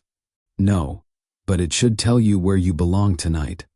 Dorian stood near the door. He looked at Elowen, the untouched meal, and the socks on the floor. Still, he left. The door closed behind him. Elowen lowered herself beside the table and gathered the socks into her hands. She pressed them against her chest while tears fell. Dorian had learned he was going to become a father, yet he still chose another woman over the family waiting for him at home. Dorian returned to the apartment 2 days later. He arrived during the afternoon, when Elowen was at the foundation. By the time she came home, half of his clothes were gone. His shoes had disappeared from the closet. Several framed photographs had been removed from the hallway. A note rested on the kitchen counter. I need space. We will discuss everything soon. Elowen read the words several times. He had not waited to speak with her. He had not asked whether she had eaten. He had not asked how she felt after being left alone with the news of his betrayal and her pregnancy. He only needed space. 2 weeks later, Dorian told her he had rented an apartment downtown. He spoke as though he were explaining a business decision. I will cover the household bills, he said. I will also send money for medical expenses. Elowen held the phone tightly. Are you coming to the next appointment? I have meetings. You chose the date with me. My schedule changed. Our child did not. Dorian became quiet. A month later, divorce papers arrived. The envelope felt heavier than it should have. Dorian claimed the marriage had already failed before Morel entered his life. He wanted a quick process and a private agreement. Aloan signed nothing at first. She still hoped he might return with regret in his voice. Instead, he called every Sunday evening at exactly 7. "How is the baby?" "Healthy." "Do you need money?" "No." "Are there any new medical costs?" "I will send them." The calls rarely lasted more than 3 minutes. Dorian treated fatherhood like an account requiring regular deposits. He paid every bill quickly, yet he avoided every moment that demanded emotion. Aloan stopped waiting for him to ask whether she felt afraid. He never did. Pregnancy became harder as the weeks passed. Some mornings, Aloan woke before sunrise with nausea strong enough to keep her near the bathroom floor. On other days, exhaustion followed her from room to room. She continued working because the foundation gave her a reason to leave the apartment. At work, she smiled for the women who depended on her. She reviewed housing applications, attended planning meetings, and answered calls from mothers facing urgent problems. At home, the strength left her. The apartment held too many memories. Dorian's side of the closet stood nearly empty. His favorite mug remained on a shelf because Aloan lacked the courage to move it. A jacket he forgot still hung near the door. The bedroom felt worst. For years, Dorian had slept beside her. Even during arguments, his presence filled the room. Now the mattress remained untouched on one side. Aloan often woke during the night and reached across the bed before remembering he was gone. She hated herself for missing him. She missed the man who used to warm her hands during winter. She missed the young husband who danced with her beside the couch. She missed the sound of his key in the door before it became a warning that another cold evening was about to begin. During one difficult night, pain tightened across her lower back. Fear rushed through her. She sat alone on the edge of the bed, holding her stomach and breathing slowly. Her first instinct was to call Dorian. She stared at his name on her phone. Would he answer? Would Morel be beside him? Would he sound annoyed? Aloan called a medical helpline instead. The discomfort passed after rest, but her fear remained. She placed both hands over her stomach. "I am here," she whispered to the baby. "Even when I am scared, I am here." The child moved softly beneath her hand. Aloan cried until sleep finally came. Morel did not remain satisfied with having Dorian. She wanted people to believe she deserved him. Within weeks, a new version of the marriage began circulating through their social circle. According to Morel, Aloan had never supported Dorian's ambition. She claimed Aloan complained whenever he worked late and resented the attention his company received. She described her as insecure, controlling, and unable to fit into his new life. The cruelest claim concerned the pregnancy. Morel told one woman that Aloan suspected Dorian planned to leave and became pregnant to force him to stay. The rumor moved quickly. It reached business dinners, private clubs, charity events, and social gatherings Aloan once attended with Dorian. One afternoon, a former friend named Lucinda invited Aloan for coffee. Aloan believed she wanted to offer support.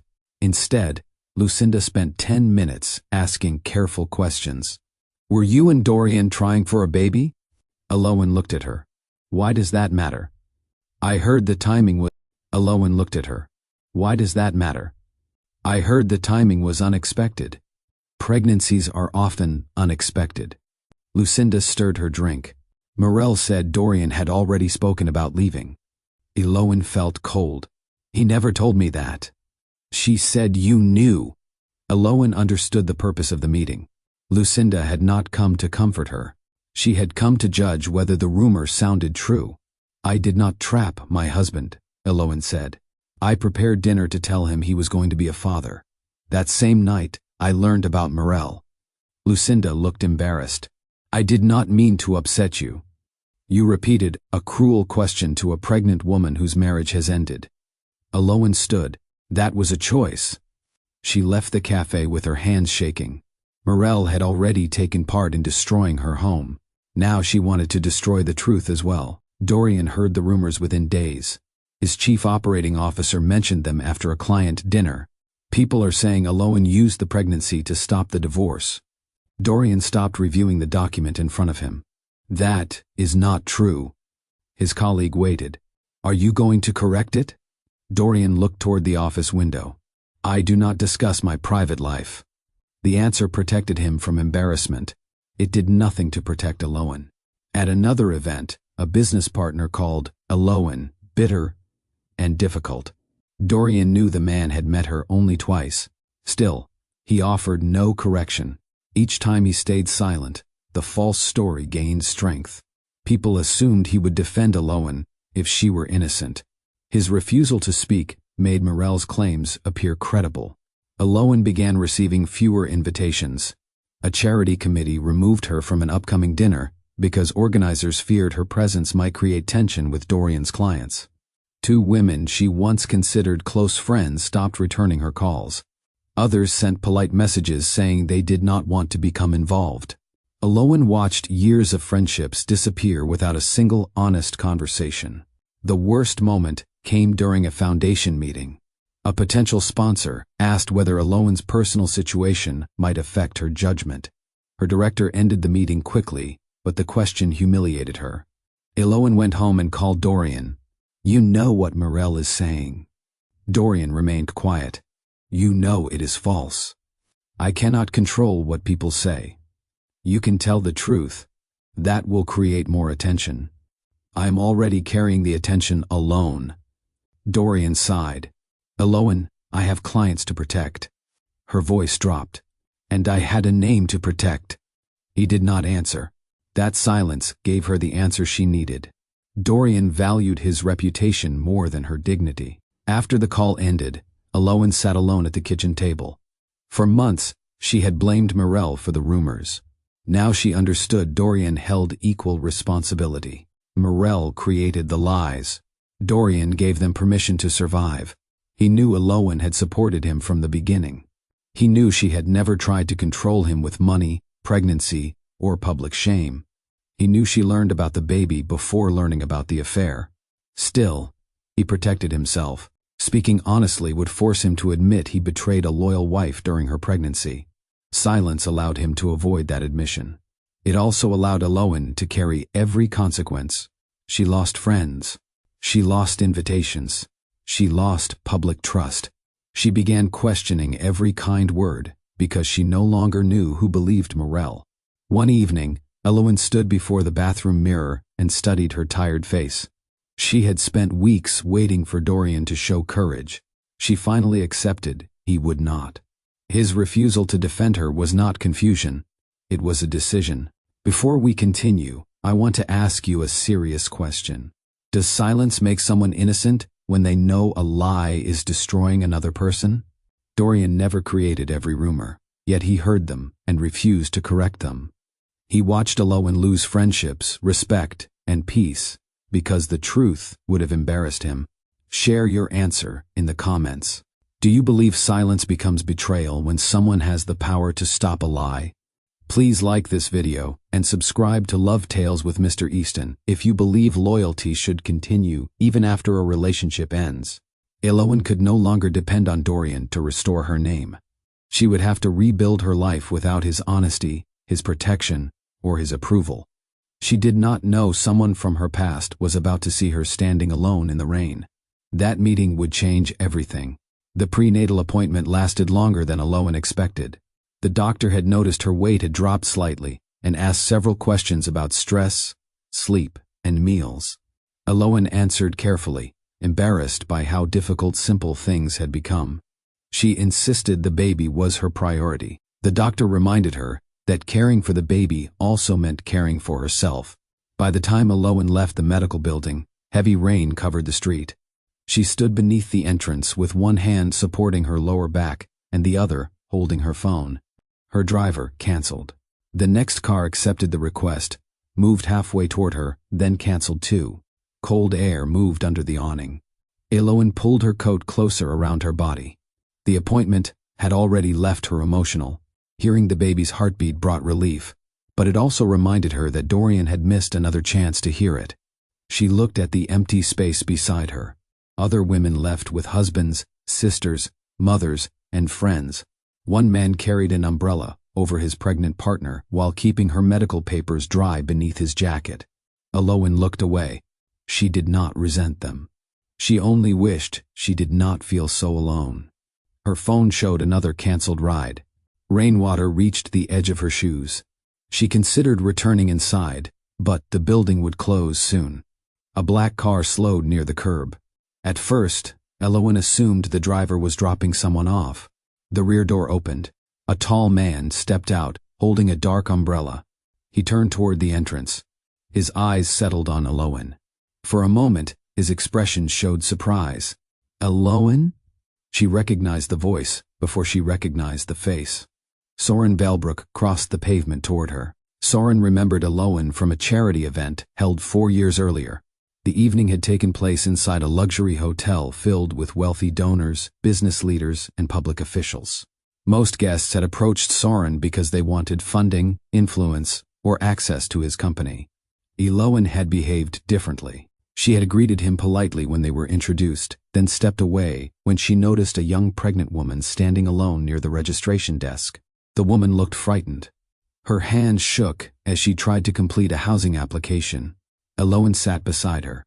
She spent almost 40 minutes explaining each section, finding water, and helping her contact a caseworker.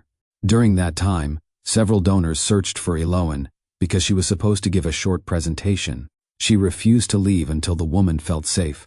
Soren had watched from across the room. He had met countless people who spoke about compassion when cameras were near. Elowen showed it when no one was applauding. Later, he asked one of the event organizers about her. She works with Haven Bridge Foundation, the organizer said. She cares too much sometimes. Soren had disagreed. He thought the world needed more people who cared enough to be inconvenienced. Now, years later, he found the same woman standing outside a medical building in the rain. Her face looked tired. Her coat could not fully hide her pregnancy. Soren approached slowly. "It has been a long time," he said. "Yes." Elowen offered a polite smile, though she looked uncomfortable.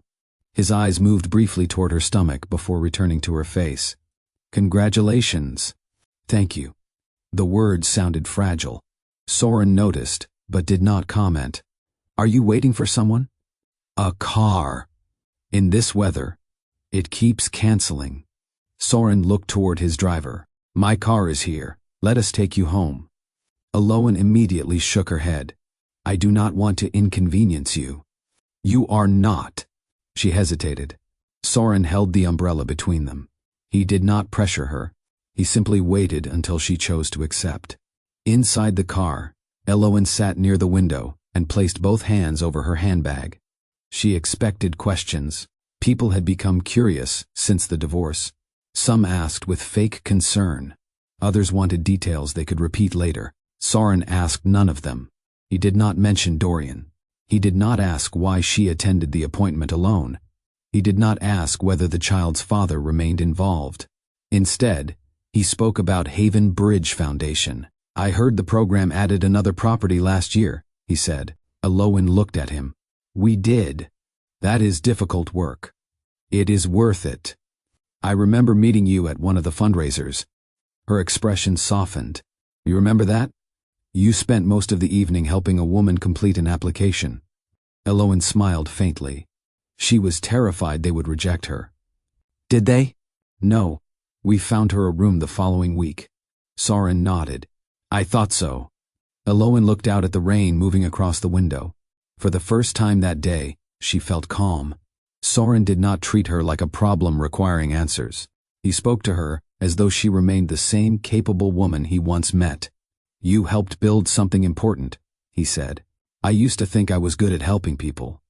"You stopped thinking that?" Elowen lowered her eyes. "I stopped believing many things." Soren heard the pain behind her voice. He did not ask her to explain it.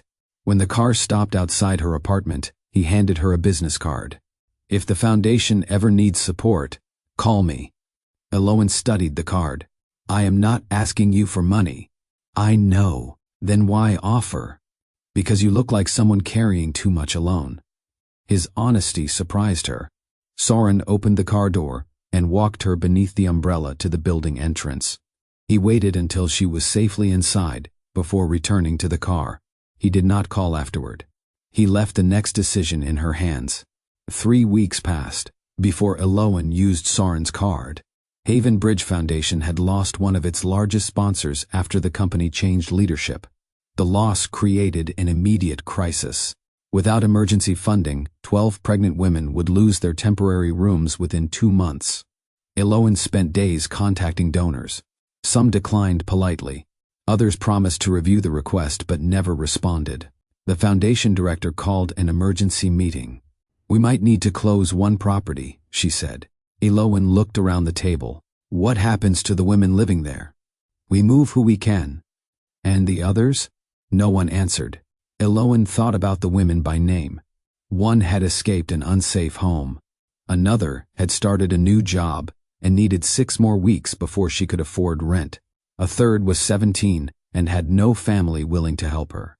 Closing the property would not reduce numbers on a report. It would remove safety from real lives. That evening, Elowen sat at her desk after everyone left. Soren's business card remained inside her drawer. She took it out and stared at the number. Calling him felt uncomfortable. She feared he might think their meeting in the rain had been an opportunity she planned to use.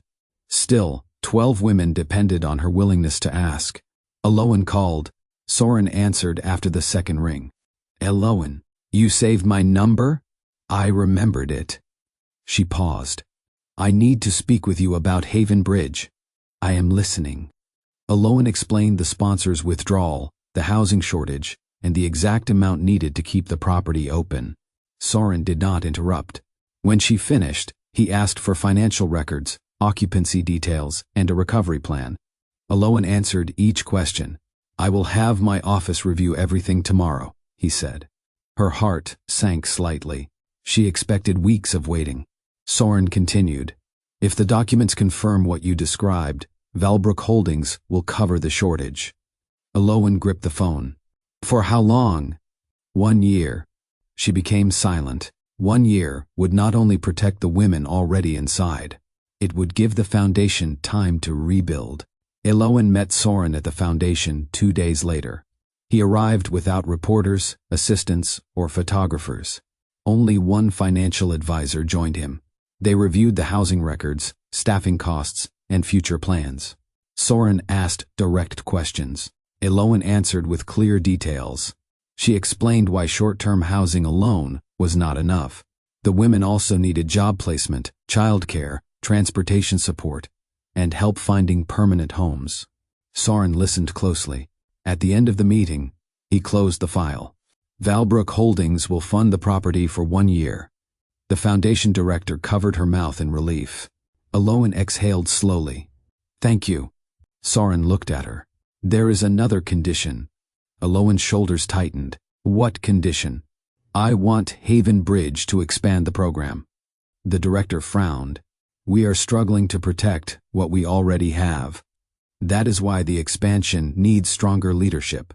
Soren turned toward Elowen. "I want you to lead it." She stared at him. "I am pregnant." "I noticed." "I will need time away after the baby arrives." "Take the time." "Whoa, do not know whether I am qualified." "I reviewed the foundation's growth over the last 3 years. You increased occupancy, improved donor retention, and helped more women move into permanent housing." Elowen looked down at the documents. Dorian had spent months making her work feel small. Soren spoke about it as though it carried real weight. "I have never managed an expansion of this size," she said. "You had never done most of this work before you began. That does not mean I will succeed." "No. It means your fear is not proof of inability." His answer reached a part of her that had been quiet for too long. Soren did not offer pity. He offered responsibility. He saw intelligence where Dorian had seen inconvenience. He saw leadership where others saw a pregnant woman facing divorce. Elowen slowly nodded. "I will do it." Soren extended his hand. "I thought you might." When she accepted it, the moment felt larger than a business agreement. For the first time since Dorian left, Elowen saw a future carrying her own name. Returning to work changed Aloan more than she expected. At first, she entered every meeting with caution. She checked her notes several times, spoke only when invited, and worried someone would question whether pregnancy had reduced her ability to lead. Soren never treated her like a fragile employee. He gave her clear responsibilities and expected strong results. When she presented a plan, he listened without finishing her sentences. When he disagreed, he explained why. When she made a good decision, he gave her credit in front of the entire team. That respect helped rebuild what Dorian had slowly weakened. Aloan began leading weekly planning meetings for the expansion. She reviewed property options, staffing costs, childcare needs, and employment support programs. Her ideas were practical because they came from years of working directly with women facing hardship. During one board meeting, a senior advisor questioned whether the foundation needed a larger childcare center. Aloan opened her folder. Last year, 31 women delayed employment because they had no safe place to leave their children. Housing solves one problem. Childcare helps them keep the home after they leave us. The room became quiet. Soren looked toward the advisor. That answers the question. Aloan felt pride rise inside her. He did not speak over her. He supported the answer she had already given. Over the next few weeks, staff members began coming to her for decisions. Donors requested meetings with her. Women living inside the program thanked her for protecting services they feared losing. Each success reminded Aloan she still had value beyond her failed marriage. Dorian had made her feel like her work was too small to matter. Soren treated her experience as the reason the project had direction. For the first time in months, Aloan stopped entering rooms as the woman whose husband left her. She entered as the person responsible for changing lives. Aloan worked through lunch during an important planning meeting. The project team needed to approve construction changes before the contractor left for another site. Delaying the decision would add several weeks to the opening date. Aloan promised herself she would eat after the meeting. She ignored the light pressure behind her eyes and continued reviewing the floor plan. We should move the childcare entrance closer to the family rooms, she said. Mothers should not cross the entire building during cold weather. The architect pointed toward another section. That change will affect the storage area. Reduce the office beside it. The families need the space more than we do. Soren sat across from her, watching quietly. Aloan stood to reach for another document. The room shifted. She grabbed the edge of the table, but her fingers missed. Soren moved quickly.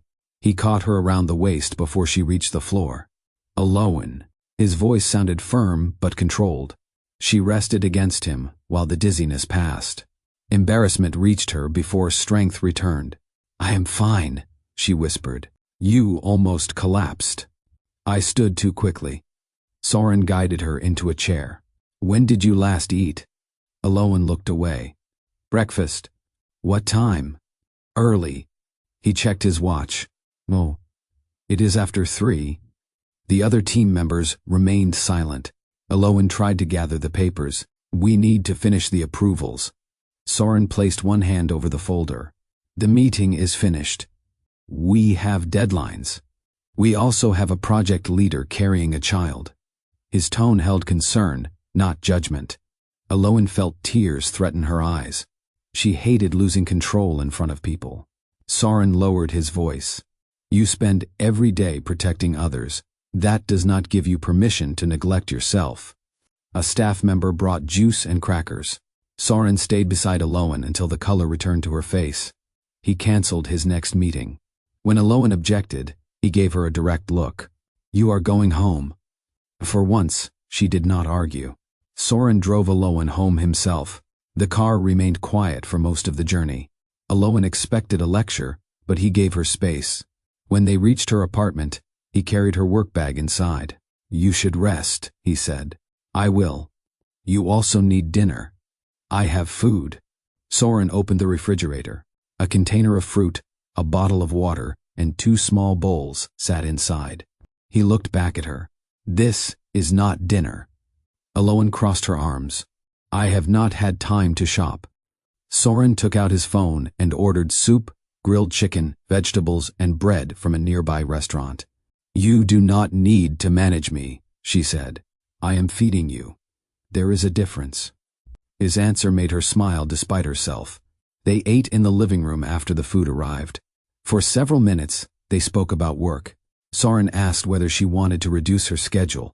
Aloan refused, though she agreed to take proper breaks. The conversation became quiet. Soren noticed the framed wedding photograph still resting on a shelf. "You do not have to explain anything," he said. Aloan followed his gaze. "I keep meaning to remove it." "You will when you are ready." Something in his voice lowered the wall she had built. Aloan told him about the affair. She described the message on Dorian's phone, the baby socks falling from the box, and the way he walked out after learning she was pregnant. She told him about Morel's rumors. She admitted Dorian knew the truth, but refused to defend her. Soren listened without insulting either of them. He did not interrupt to offer easy solutions. When Aloan finished, tears covered her face. "I feel foolish," she said. "I kept believing the man I married would return." Soren handed her a tissue. "Trusting someone you loved does not make you foolish. He made me feel like I was holding him back. Your support helped him move forward." He stopped seeing it that way. "That says something about him, not you." For the first time, Aloan told the full truth without being questioned, blamed, or corrected. Aloan wiped her eyes and looked toward the dark window. "I still miss him sometimes." Soren remained quiet. She continued before shame stopped her. "I do not miss the man who left. I miss who he was before the company grew." "The man from your early marriage?" "Yes." She told Soren about the small apartment, the unreliable car, and the evenings spent helping Dorian practice presentations. "He used to listen to me," she said. "He once believed loyalty mattered more than status." Soren leaned back. "Do you think that man is coming back?" Aloan lowered her eyes. "I do not know. You have been waiting for him." Her silence confirmed it. Soren spoke carefully. "You are grieving two losses. The marriage ended, but you also lost the person you believed Dorian was." Aloan pressed her hands together. "What am I supposed to do with that?" "Accept that the earlier version of him mattered. Those memories were real to you." She looked at him. "And after that?" "Grieve the man he was. Do not keep waiting for the selfish man he became to behave like him again." The words hurt because they felt true. Aloan had spent months searching Dorian's behavior for signs of the husband she remembered. Every payment, short call, and quiet apology raised hope for a moment. Yet none of those actions restored trust. Soren's voice softened. "You do not need to hate him to stop hoping he will return." Aloan closed her eyes.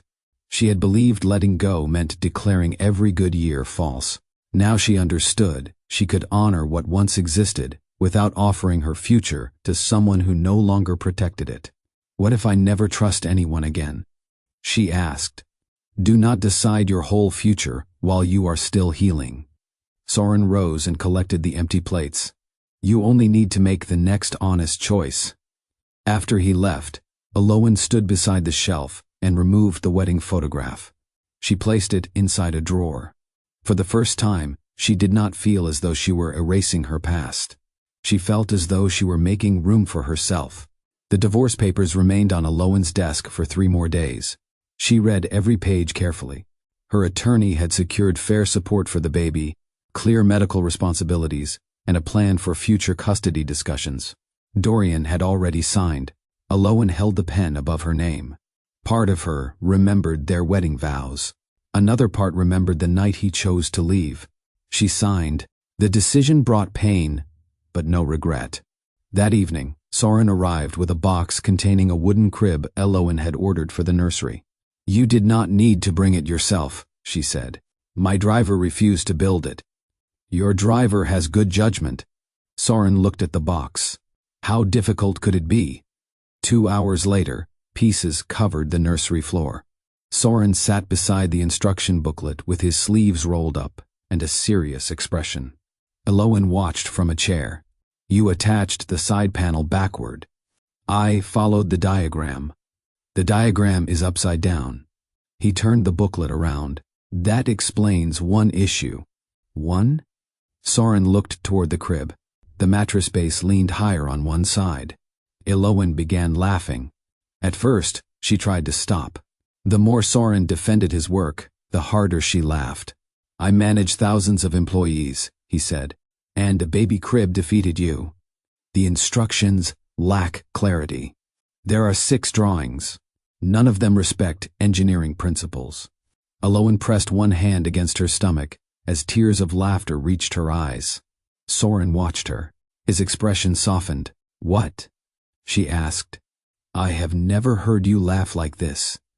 The joy quieted into something warmer. Elowen met his eyes. Thank you for today. For ruining the crib? For making this room feel less lonely. Soren held her gaze before returning to the instructions. They rebuilt the crib together. When the final piece stood correctly, Elowen ran her hand across the smooth wood. The nursery no longer felt like proof of Dorian's absence. It felt like the beginning of a new life, one built through honest choices, growing confidence and trust that had arrived before romance. The opening day of the New Haven Bridge property arrived with more pressure than Elowen expected.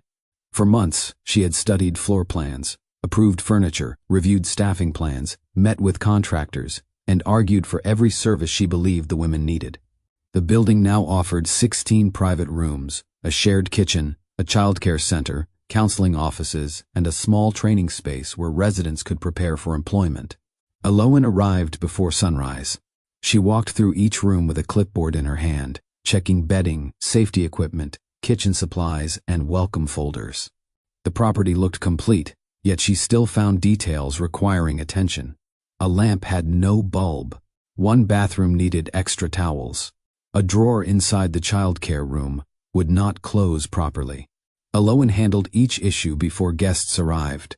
By 10 o'clock, donors, foundation leaders, local officials, and reporters filled the courtyard. Soren arrived quietly and remained near the back while Elowen directed the team. He watched her greet residents by name. He watched her calm a nervous young woman named Talia, who had entered the program only 2 days earlier. I do not know anyone here, Talia whispered. You know me, Elowen replied. What if I fail again? You are not here because you failed. You are here because you chose safety. Talia's eyes filled with tears. Elowen took her hand and walked her toward the childcare room, where another resident welcomed her. That brief exchange mattered more to Elowen than the cameras waiting outside. During the opening ceremony, the foundation director invited her to speak. Elowen stood before the crowd with one hand resting lightly over her stomach. This building is not a place where women hide from life, she said. It is where they prepare to return to life with stability, skills, and choices. The courtyard became quiet. Elowen spoke about women who lost housing after escaping unsafe relationships. She spoke about mothers forced to choose between work and childcare. She spoke about the need to give people enough support to stand without fear. When she finished, applause filled the courtyard. Elowen looked toward Soren. He did not clap as though he had created the moment. He watched her with quiet pride. For the first time, Elowen stood at the center of an achievement without feeling she needed to make herself smaller for someone else. After the ceremony, donors gathered around Soren. Several thanked him for saving the foundation property. Others praised Valbrook Holdings for funding the expansion. One reporter asked whether the building formed part of his company's new public image campaign. Soren's expression remained polite. This project belongs to Haven Bridge, he said. But your company paid for it, the reporter replied. Soren looked across the courtyard toward Ellen. Money paid for the walls. He paused. Elowen built the trust inside them. The reporter turned toward her. Soren continued. She knew what the residents needed because she spent years listening to them. She designed the child care plan. She improved the transition program. She fought for employment support when others wanted to reduce costs. Elowen heard every word. For years, Dorian had spoken about her work as though compassion made it less serious. Soren described compassion as the reason the project succeeded. A donor asked Elowen to explain the employment plan. She stepped forward and answered, without looking to Soren for approval. She described partnerships with local businesses, transportation support, interview training, and childcare arrangements for residents beginning new jobs. The donor nodded. I would like to fund the first training cycle. Elowen smiled. That would support 24 women. Send my office the details. When the group moved away, Elowen approached Soren. You did not need to redirect every question toward me. Yes, I did. You funded the building. I signed documents. You approved a large amount of money. Soren looked toward the residents gathering near the shared kitchen. A building without trust becomes another address. Those women speak to you because they know you see them as people. Elowen felt emotion rise in her throat. I spent years trying to explain why this work mattered. You should never have needed to defend its value inside your own home. She lowered her eyes. Soren did not mention Dorian's name. He did not need to. Elowen looked back toward him. You saw something in me before I saw it again. I saw the work. You allowed pain to make you doubt what the evidence already proved. His answer touched her because it contained no empty praise. Soren respected results. He also respected the heart behind them. Elowen smiled. Thank you for trusting me. Soren shook his head. You earned trust long before I offered funding. For Elowen, those words carried more weight than the applause, the cameras, or the opening ribbon. Soren did not place her beside his success. He honored success that belonged to her. The last guests left shortly after sunset. Staff members returned indoors to finish cleaning, while residents settled into their rooms. The courtyard became quiet after hours of conversation and activity. Elowen stepped onto the second-floor balcony for fresh air. Soft lights from the building reached the garden below. Through one window, she saw two children playing near the childcare shelves. Their mother sat nearby, completing an employment form with a staff member. Elowen smiled. Soren joined her a few minutes later. You should be resting, he said. I spent most of the afternoon sitting. You stood through every conversation. You counted? I noticed things. Elowen looked toward him. I know. Soren rested his hands on the railing. You were impressive today. You already gave me enough praise. I was stating a fact.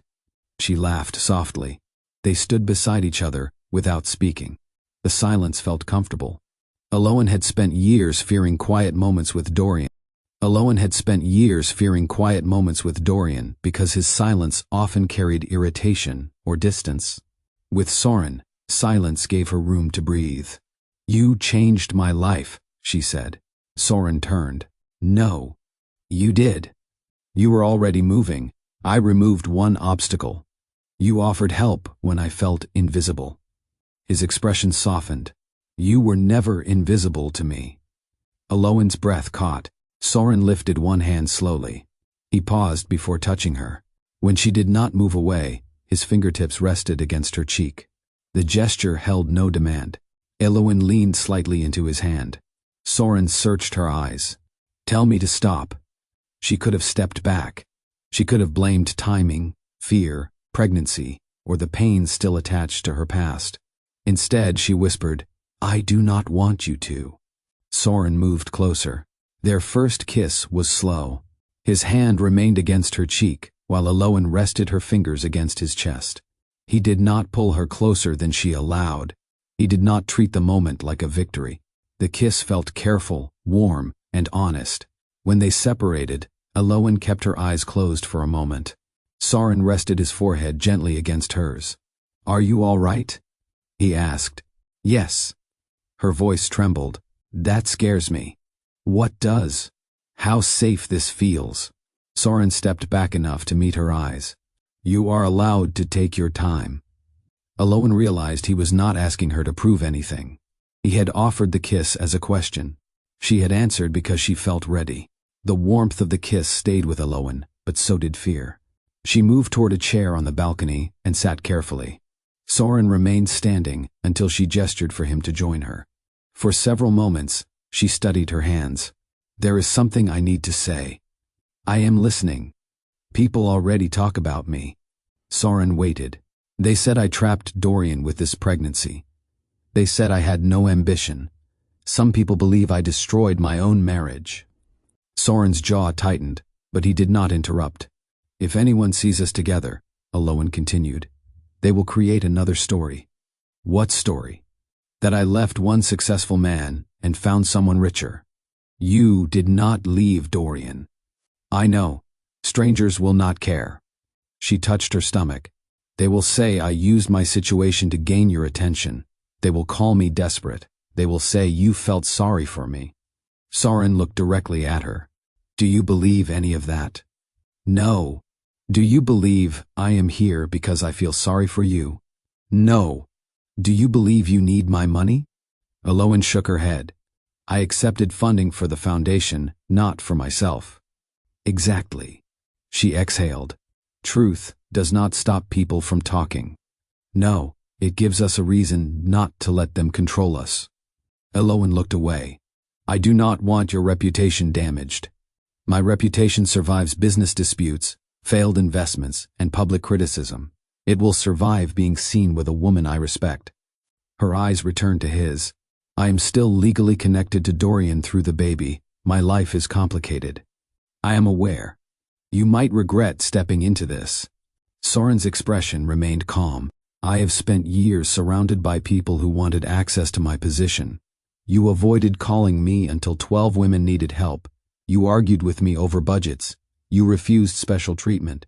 You have never asked what being beside me might give you.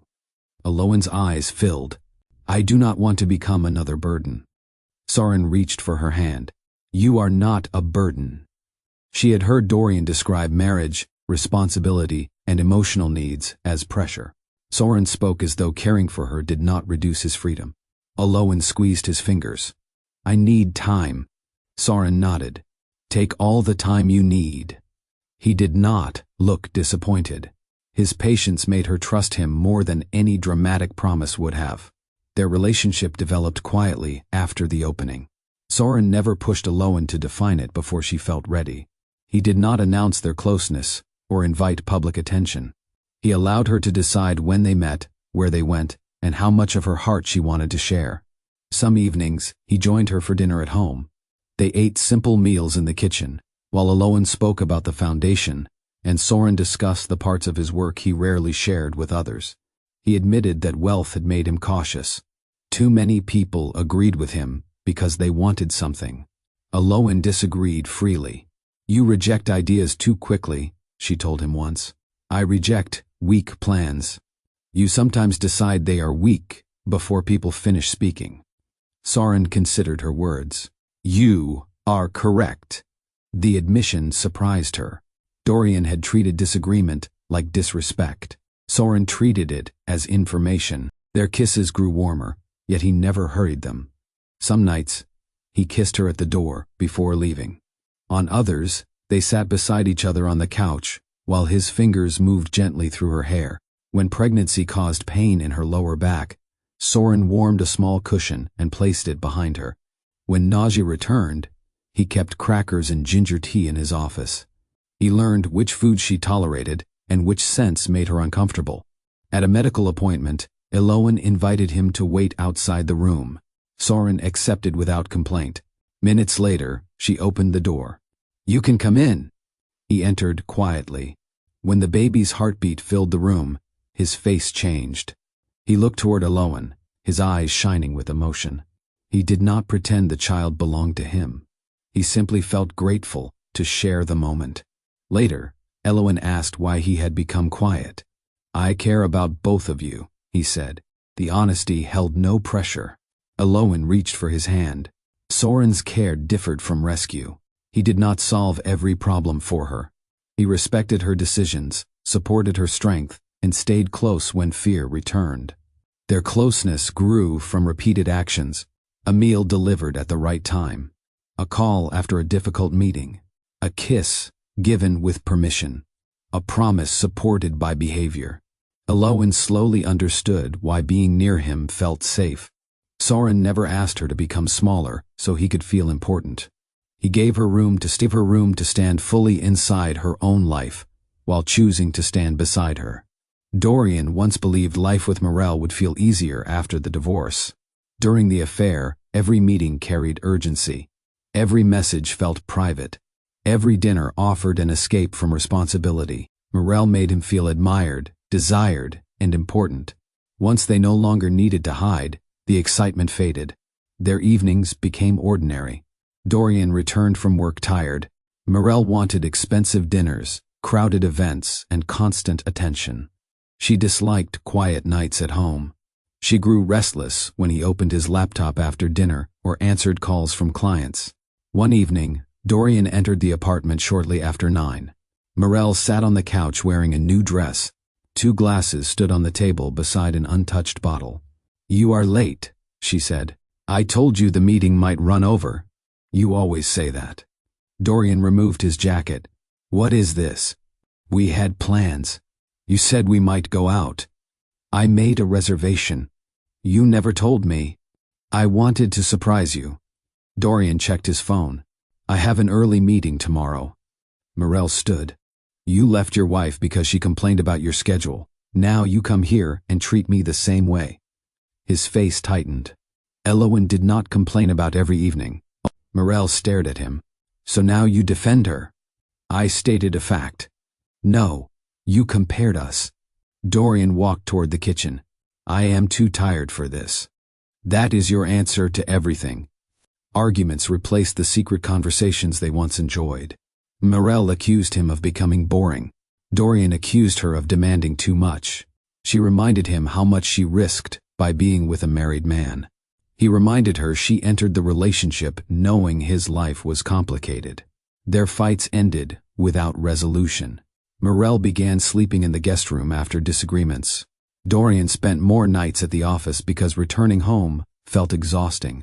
The relationship that once looked like freedom slowly became another source of pressure. There was one important difference. Elowen had asked for honesty, presence, and respect. Morel wanted constant proof that choosing her had been worth the cost. Dorian had sacrificed his marriage to create a life he believed would feel new. Now he faced the ordinary truth. Excitement had hidden their weaknesses. Without secrecy, there was little between them except pride, attraction, and the damage they caused together. Morel began speaking about marriage every week.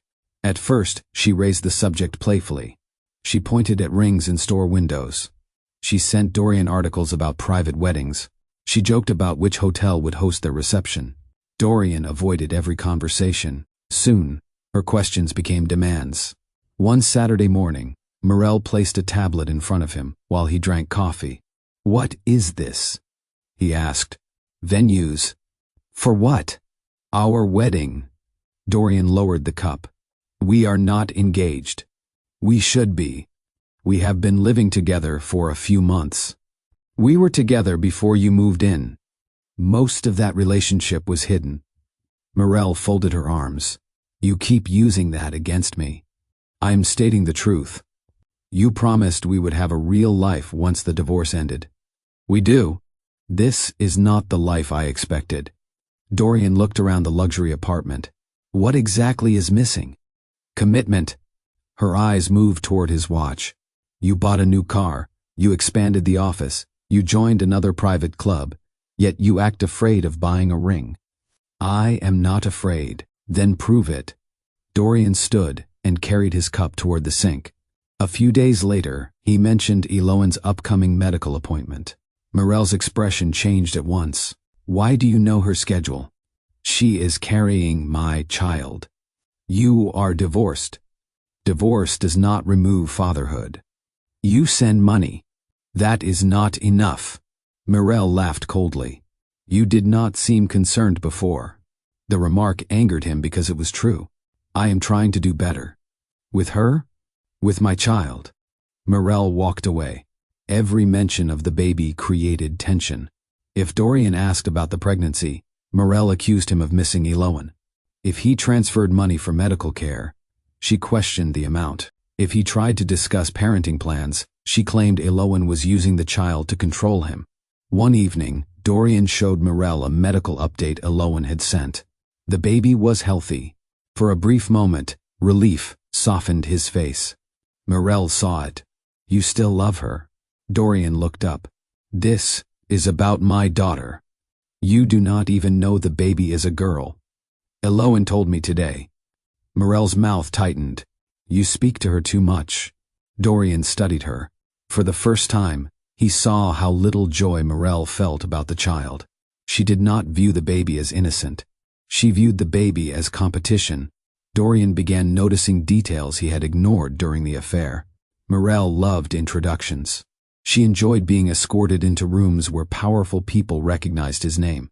She enjoyed photographs, expensive restaurants, private clubs, and conversations with executives who might improve her career. Whenever Dorian attended an important event, Morel insisted on joining him. If the gathering offered little status, she quickly lost interest. One evening, Dorian invited her to a quiet dinner with two old friends from his early career. Morel asked where they worked. One manages a small sales company. The other teaches business courses. She frowned. Why are we meeting them? They supported me before Crest Advisory Group became successful. So? Dorian looked at her. They are my friends. Morel attended, but she spent most of dinner checking her phone. She barely listened when one friend shared news about his family. On the drive home, she complained that the restaurant lacked privacy and the guests had no useful connections. Dorian said nothing. A week later, Morel hosted a gathering at their apartment. She invited publicists, executives, wealthy clients, and several people Dorian barely knew. She introduced him repeatedly. This is Dorian Crest, founder of Crest Advisory Group. She spoke about his contracts, awards, and income, as though presenting a product. At one point, a guest asked how Dorian started his company. Before he answered, Morel spoke. He always knew he was meant for something bigger. Dorian looked at her. She did not know the full beginning. She had never sat beside him after rejection. She had never helped him rebuild a failed proposal. She had never shared a meal with him when they worried about rent. She knew the version of Dorian who arrived after the difficult years had passed. Later, he found her showing a guest photographs from his office. You should see the view, Morel said. The entire city looks small from up there. The comment stayed with him. Morel loved the view. She loved what his name gave her access to. She loved being chosen over another woman because it made her feel more desirable. Dorian began asking himself a question he had avoided. Would Morel have wanted him when he drove an unreliable car and worked from a crooked kitchen table? He already knew the answer. Elowen had loved the man before the title. Morel loved the title and expected the man to keep improving it. For the first time, Dorian saw the difference clearly. Regret entered Dorian's life through small moments. He remembered Elowen when he passed the restaurant where they once celebrated his first contract. He remembered her when a junior employee stayed late to help another colleague prepare for a presentation. He remembered her whenever someone praised his discipline because he knew she had helped build it. One night, Dorian sat alone in his office after everyone left. He opened an old folder containing early business documents. Between two rejected proposals, he found Elowen's handwriting. Slow down during the financial section. Explain the problem first. You know this material. Trust yourself. Dorian read the notes twice. He reached for his phone. Elowen's name remained in his contacts. For several minutes, he considered calling her. He wanted to apologize for the affair, the lies, the rumors, and the way he abandoned her after learning about the baby. His thumb hovered above her name. He stopped. What would he say? That Morel disappointed him? That the new apartment felt empty? That he finally understood what Elowen had given him? Any apology would require admitting the truth. He had not left because the marriage was beyond repair.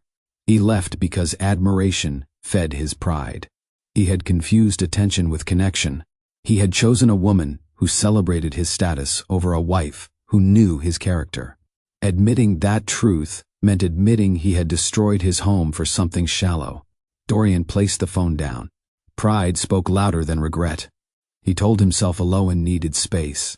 He told himself a call might confuse her. He told himself financial support proved he cared. None of those excuses felt convincing. Days passed. Each time he considered contacting her, shame stopped him. Morel noticed his mood and accused him of withdrawing. Dorian denied it.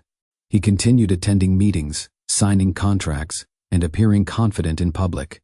Inside, his certainty had weakened.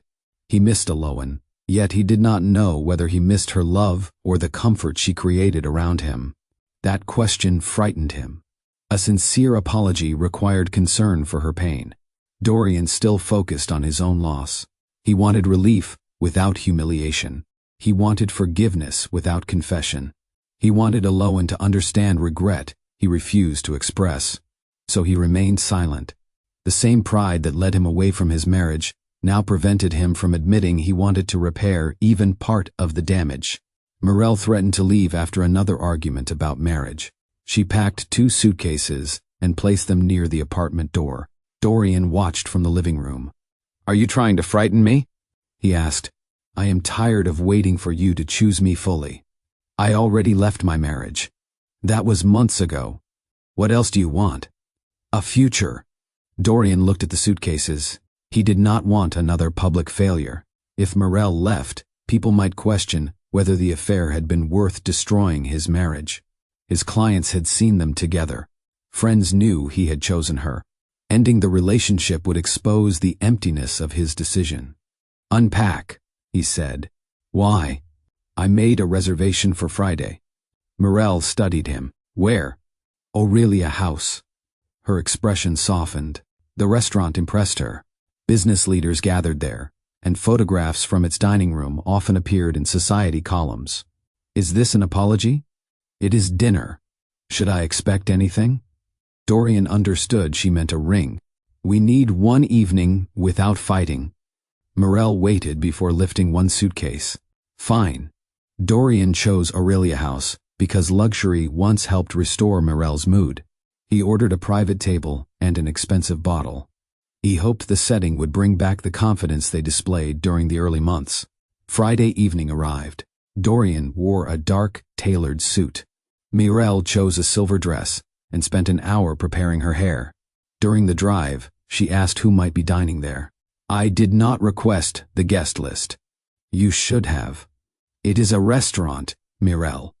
"It is Aurelia House." Dorian looked through the window. He felt tired before they reached the hotel. Still, when the car stopped, he stepped out and offered his arm. Morel accepted it with a polished smile. They entered the restaurant, looking united. Dorian wanted the room to see a successful man with a beautiful woman beside him. He wanted Morel to feel chosen. He wanted to silence the regret he had carried for weeks. He knew nothing about the private reservation near the windows. He knew nothing about the woman preparing to arrive with Soren Valebrook. Dorian believed the dinner might save his new relationship. Instead, Aurelia House was about to show him the full cost of the old one. Dorian left Morel sitting alone and walked toward the private table near the windows. Every step felt heavier than the last. Elowen watched him approach without fear. Soren rose beside her, calm and alert, but he did not move in front of her as though she lacked strength. Dorian stopped near the table. "Elowen! Dorian!" His eyes moved toward her stomach before settling on Soren. "I did not know you would be here." Elowen rested one hand beside her glass. "I was not aware my dinner plans required your approval." The answer unsettled him. During their marriage, she had often softened her words to prevent arguments. She explained herself, even when she had done nothing wrong. This woman offered no apology. Soren looked toward her. "Would you like a private conversation?" Dorian expected her to agree. Elowen shook her head. "You can stay." "You can stay." Dorian glanced around the restaurant. Several guests had started watching. Morel remained at their table, her expression growing colder with each passing second. Dorian lowered his voice. "I came to speak about the baby. We already have scheduled calls for that. This is different." Elowen studied him. "What changed?" Dorian looked towards Soren. The answer was clear. Nothing about the baby had changed. Dorian had only seen another man beside the woman he abandoned. Dorian pulled out an empty chair but remained standing. "You should have told me you were seeing someone." Elowen's expression hardened. "Why?" "Because you are carrying my child. That does not give you control over my private life. It gives me the right to know who will spend time around my daughter. You recently learned she was a girl. I am still her father. No one has denied that." Dorian looked at Soren. I know nothing about this arrangement. Soren remained silent. Eloan answered for herself. There is no arrangement for you to inspect. You expect me to accept a stranger entering my child's life? Eloan glanced toward Morel. You brought the woman who helped destroy our marriage to dinner, yet you are questioning my judgment? That is different. How? Dorian opened his mouth, but found no answer. Eloan leaned forward. You hid Morel from me while we shared a home. You lied every time you called her a business contact. You left me alone after learning I was pregnant. Now you stand here demanding honesty you never offered. I made mistakes. You made choices. Dorian's face grew warm. I still deserve information. You deserve information about medical care, delivery plans, and your responsibilities as a father. You do not deserve authority over the life I rebuilt after you left. Her voice remained low. That restraint made every sentence sharper. Dorian looked at Soren again. What exactly are you to her? Soren held his gaze. That answer belongs to Eloan. Dorian frowned. You speak as though this has nothing to do with me. It concerns Eloan. She decides what she wishes to share. Eloan noticed the contrast immediately. Soren did not claim her. He did not speak over her. He allowed her to control her own story. Dorian had rarely done the same near the end of their marriage. Eloan rose carefully from her chair. My relationship with Soren grew after our marriage ended. You moved on quickly. You began moving on before I knew our marriage was in danger. Dorian looked away. Eloan continued. Soren attended meetings when I needed support. He listened when I spoke. He cared whether I ate, rested, or felt afraid. I sent money. You sent payments. What else did you expect? A message after an appointment. A call without checking the time. Interest in more than medical costs. Dorian's face tightened. I was trying to respect your space. No, you were avoiding discomfort. She placed one hand over her stomach. Soren never took your place.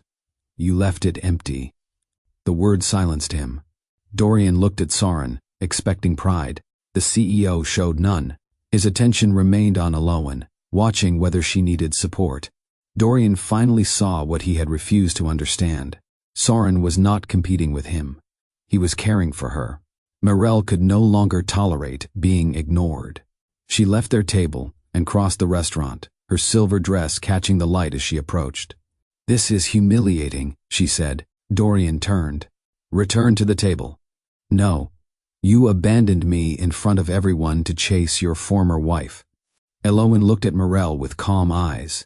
Months earlier, the sight of her might have caused anger or panic.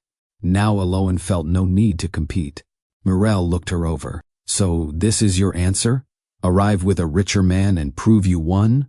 Soren's expression hardened. Eloan touched his arm gently, asking him to remain silent. She faced Morel. I did not win because Soren has more money. Morel laughed. Of course not. My victory began when I stopped begging Dorian to value me. The laughter disappeared. Eloan continued. You did not steal a prize from me. You accepted a man who was willing to betray his home. Dorian closed his eyes. Morel stared at Eloan. You are acting innocent. I was faithful to my marriage. You made him miserable. No. Dorian became unhappy with responsibility and called it misery. Morel looked toward him. Are you going to allow her to speak to me this way? Dorian's silence gave Eloan room to finish. You wanted what belonged to another woman because winning mattered to you. Now you are learning that a disloyal man does not become loyal because he chooses you. Morel turned toward Dorian. Say something. Dorian looked at Eloan. He remembered the small apartment, the failed proposals, and the woman who spent her savings on his first proper suit. He remembered every moment he had dismissed as ordinary because Eloan gave her loyalty without demanding praise. She is right, he said. Morel stepped back. What? Eloan is right. Morel's face changed. You ruined your marriage for me. No. Dorian's voice became quiet. I ruined my marriage because of who I chose to become. Morel stared at him with disbelief. You told me she held you back. She never did. You said she did not understand you. She understood me before I understood myself. Morel's eyes filled with anger. So, what was I? Dorian had no kind answer. You gave me attention I wanted. I treated it like love. Morel picked up her purse from the empty chair nearby. You deserve to lose both of us. She walked toward the elevator without looking back. Dorian did not follow. He faced Eloan. I'm sorry. Months earlier, those words might have weakened her. Now they brought sadness instead of hope. I believe you regret losing me, she said. Dorian swallowed. I do. Eloan held his gaze. I do not know whether you regret hurting me. Dorian tried to answer. Nothing came. His silence revealed the difference. Regret focused on what he lost. Remorse required him to face what she suffered. Dorian returned to his empty table, paid the bill, and left Aurelia House alone. Eloan watched him disappear into the elevator. Only after the doors closed did her strength weaken. She sat slowly. Tears filled her eyes. Soren moved his chair closer, but did not rush to touch her. Are you all right? He asked. Eloan nodded, though the tears continued. I thought seeing him would hurt more. Did it? It hurts differently. Soren waited. Eloan looked toward the city outside the windows. I am not crying because I want him back. What are you crying for? The woman I used to be. Her voice shook. She waited for him to remember her. She kept believing one apology would restore everything. Soren reached across the table. Eloan placed her hand in his. I finally know I do not want him back. Soren lifted her fingers and pressed a gentle kiss against them. You do not need to decide anything tonight. I already have. Eloan met his eyes. I want a life built on truth. So do I. I cannot promise life with me will be simple. I do not trust simple promises. A small smile reached her face. What do you trust? Actions repeated when no one is watching. Eloan squeezed his hand. Keep showing me. I will. For the first time, closing the door on Dorian did not feel like losing love. It felt like choosing peace. 3 weeks later, Eloan woke before sunrise with strong contractions. Soren drove her to the hospital and stayed beside her after she asked him to remain. He held her hand, helped her breathe, and followed every instruction from the medical team. Hours later, Eloan gave birth to a healthy baby girl. She named her Aurette. Soren stood beside the bed while Eloan held the baby against her chest. His eyes filled with emotion, but he kept the moment focused on mother and daughter. Dorian arrived after the delivery. He stood outside the room for several minutes, afraid to enter. When he finally stepped inside, he saw Soren holding Aurette while Eloan rested. Dorian stopped near the door. Soren looked toward Eloan. She nodded.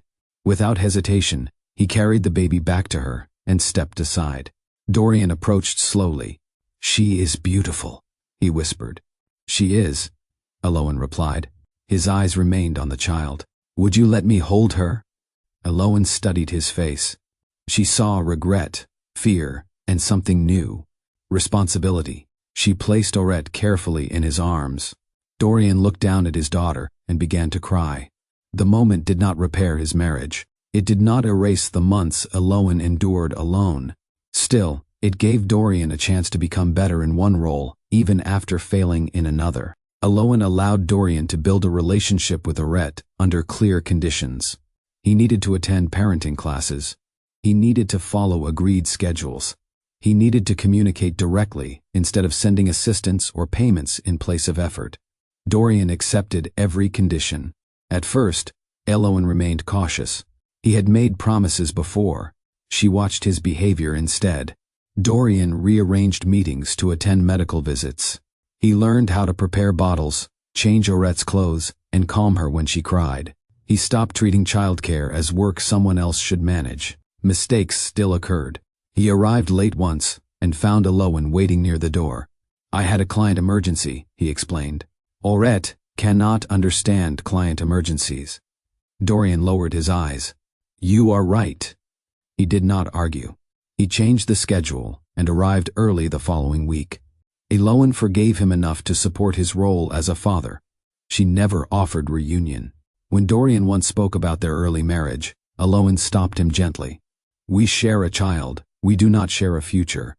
The truth hurt him, but he accepted it. Soren never interfered with Dorian's time with Aurette. He respected the boundaries Alowan created and never treated fatherhood like a competition. Through them, Alowan learned an important difference. Forgiveness released her from carrying constant anger. Reconciliation would have required trust Dorian had destroyed. She offered one without promising the other. 1 year later, Haven Bridge opened another family center. The building included permanent housing support, child care, employment offices, and rooms for mothers completing professional training. Alowan stood in the courtyard, holding Aurette, while residents gathered around them. She had become one of the Foundation's strongest leaders. Soren joined her after the opening ceremony.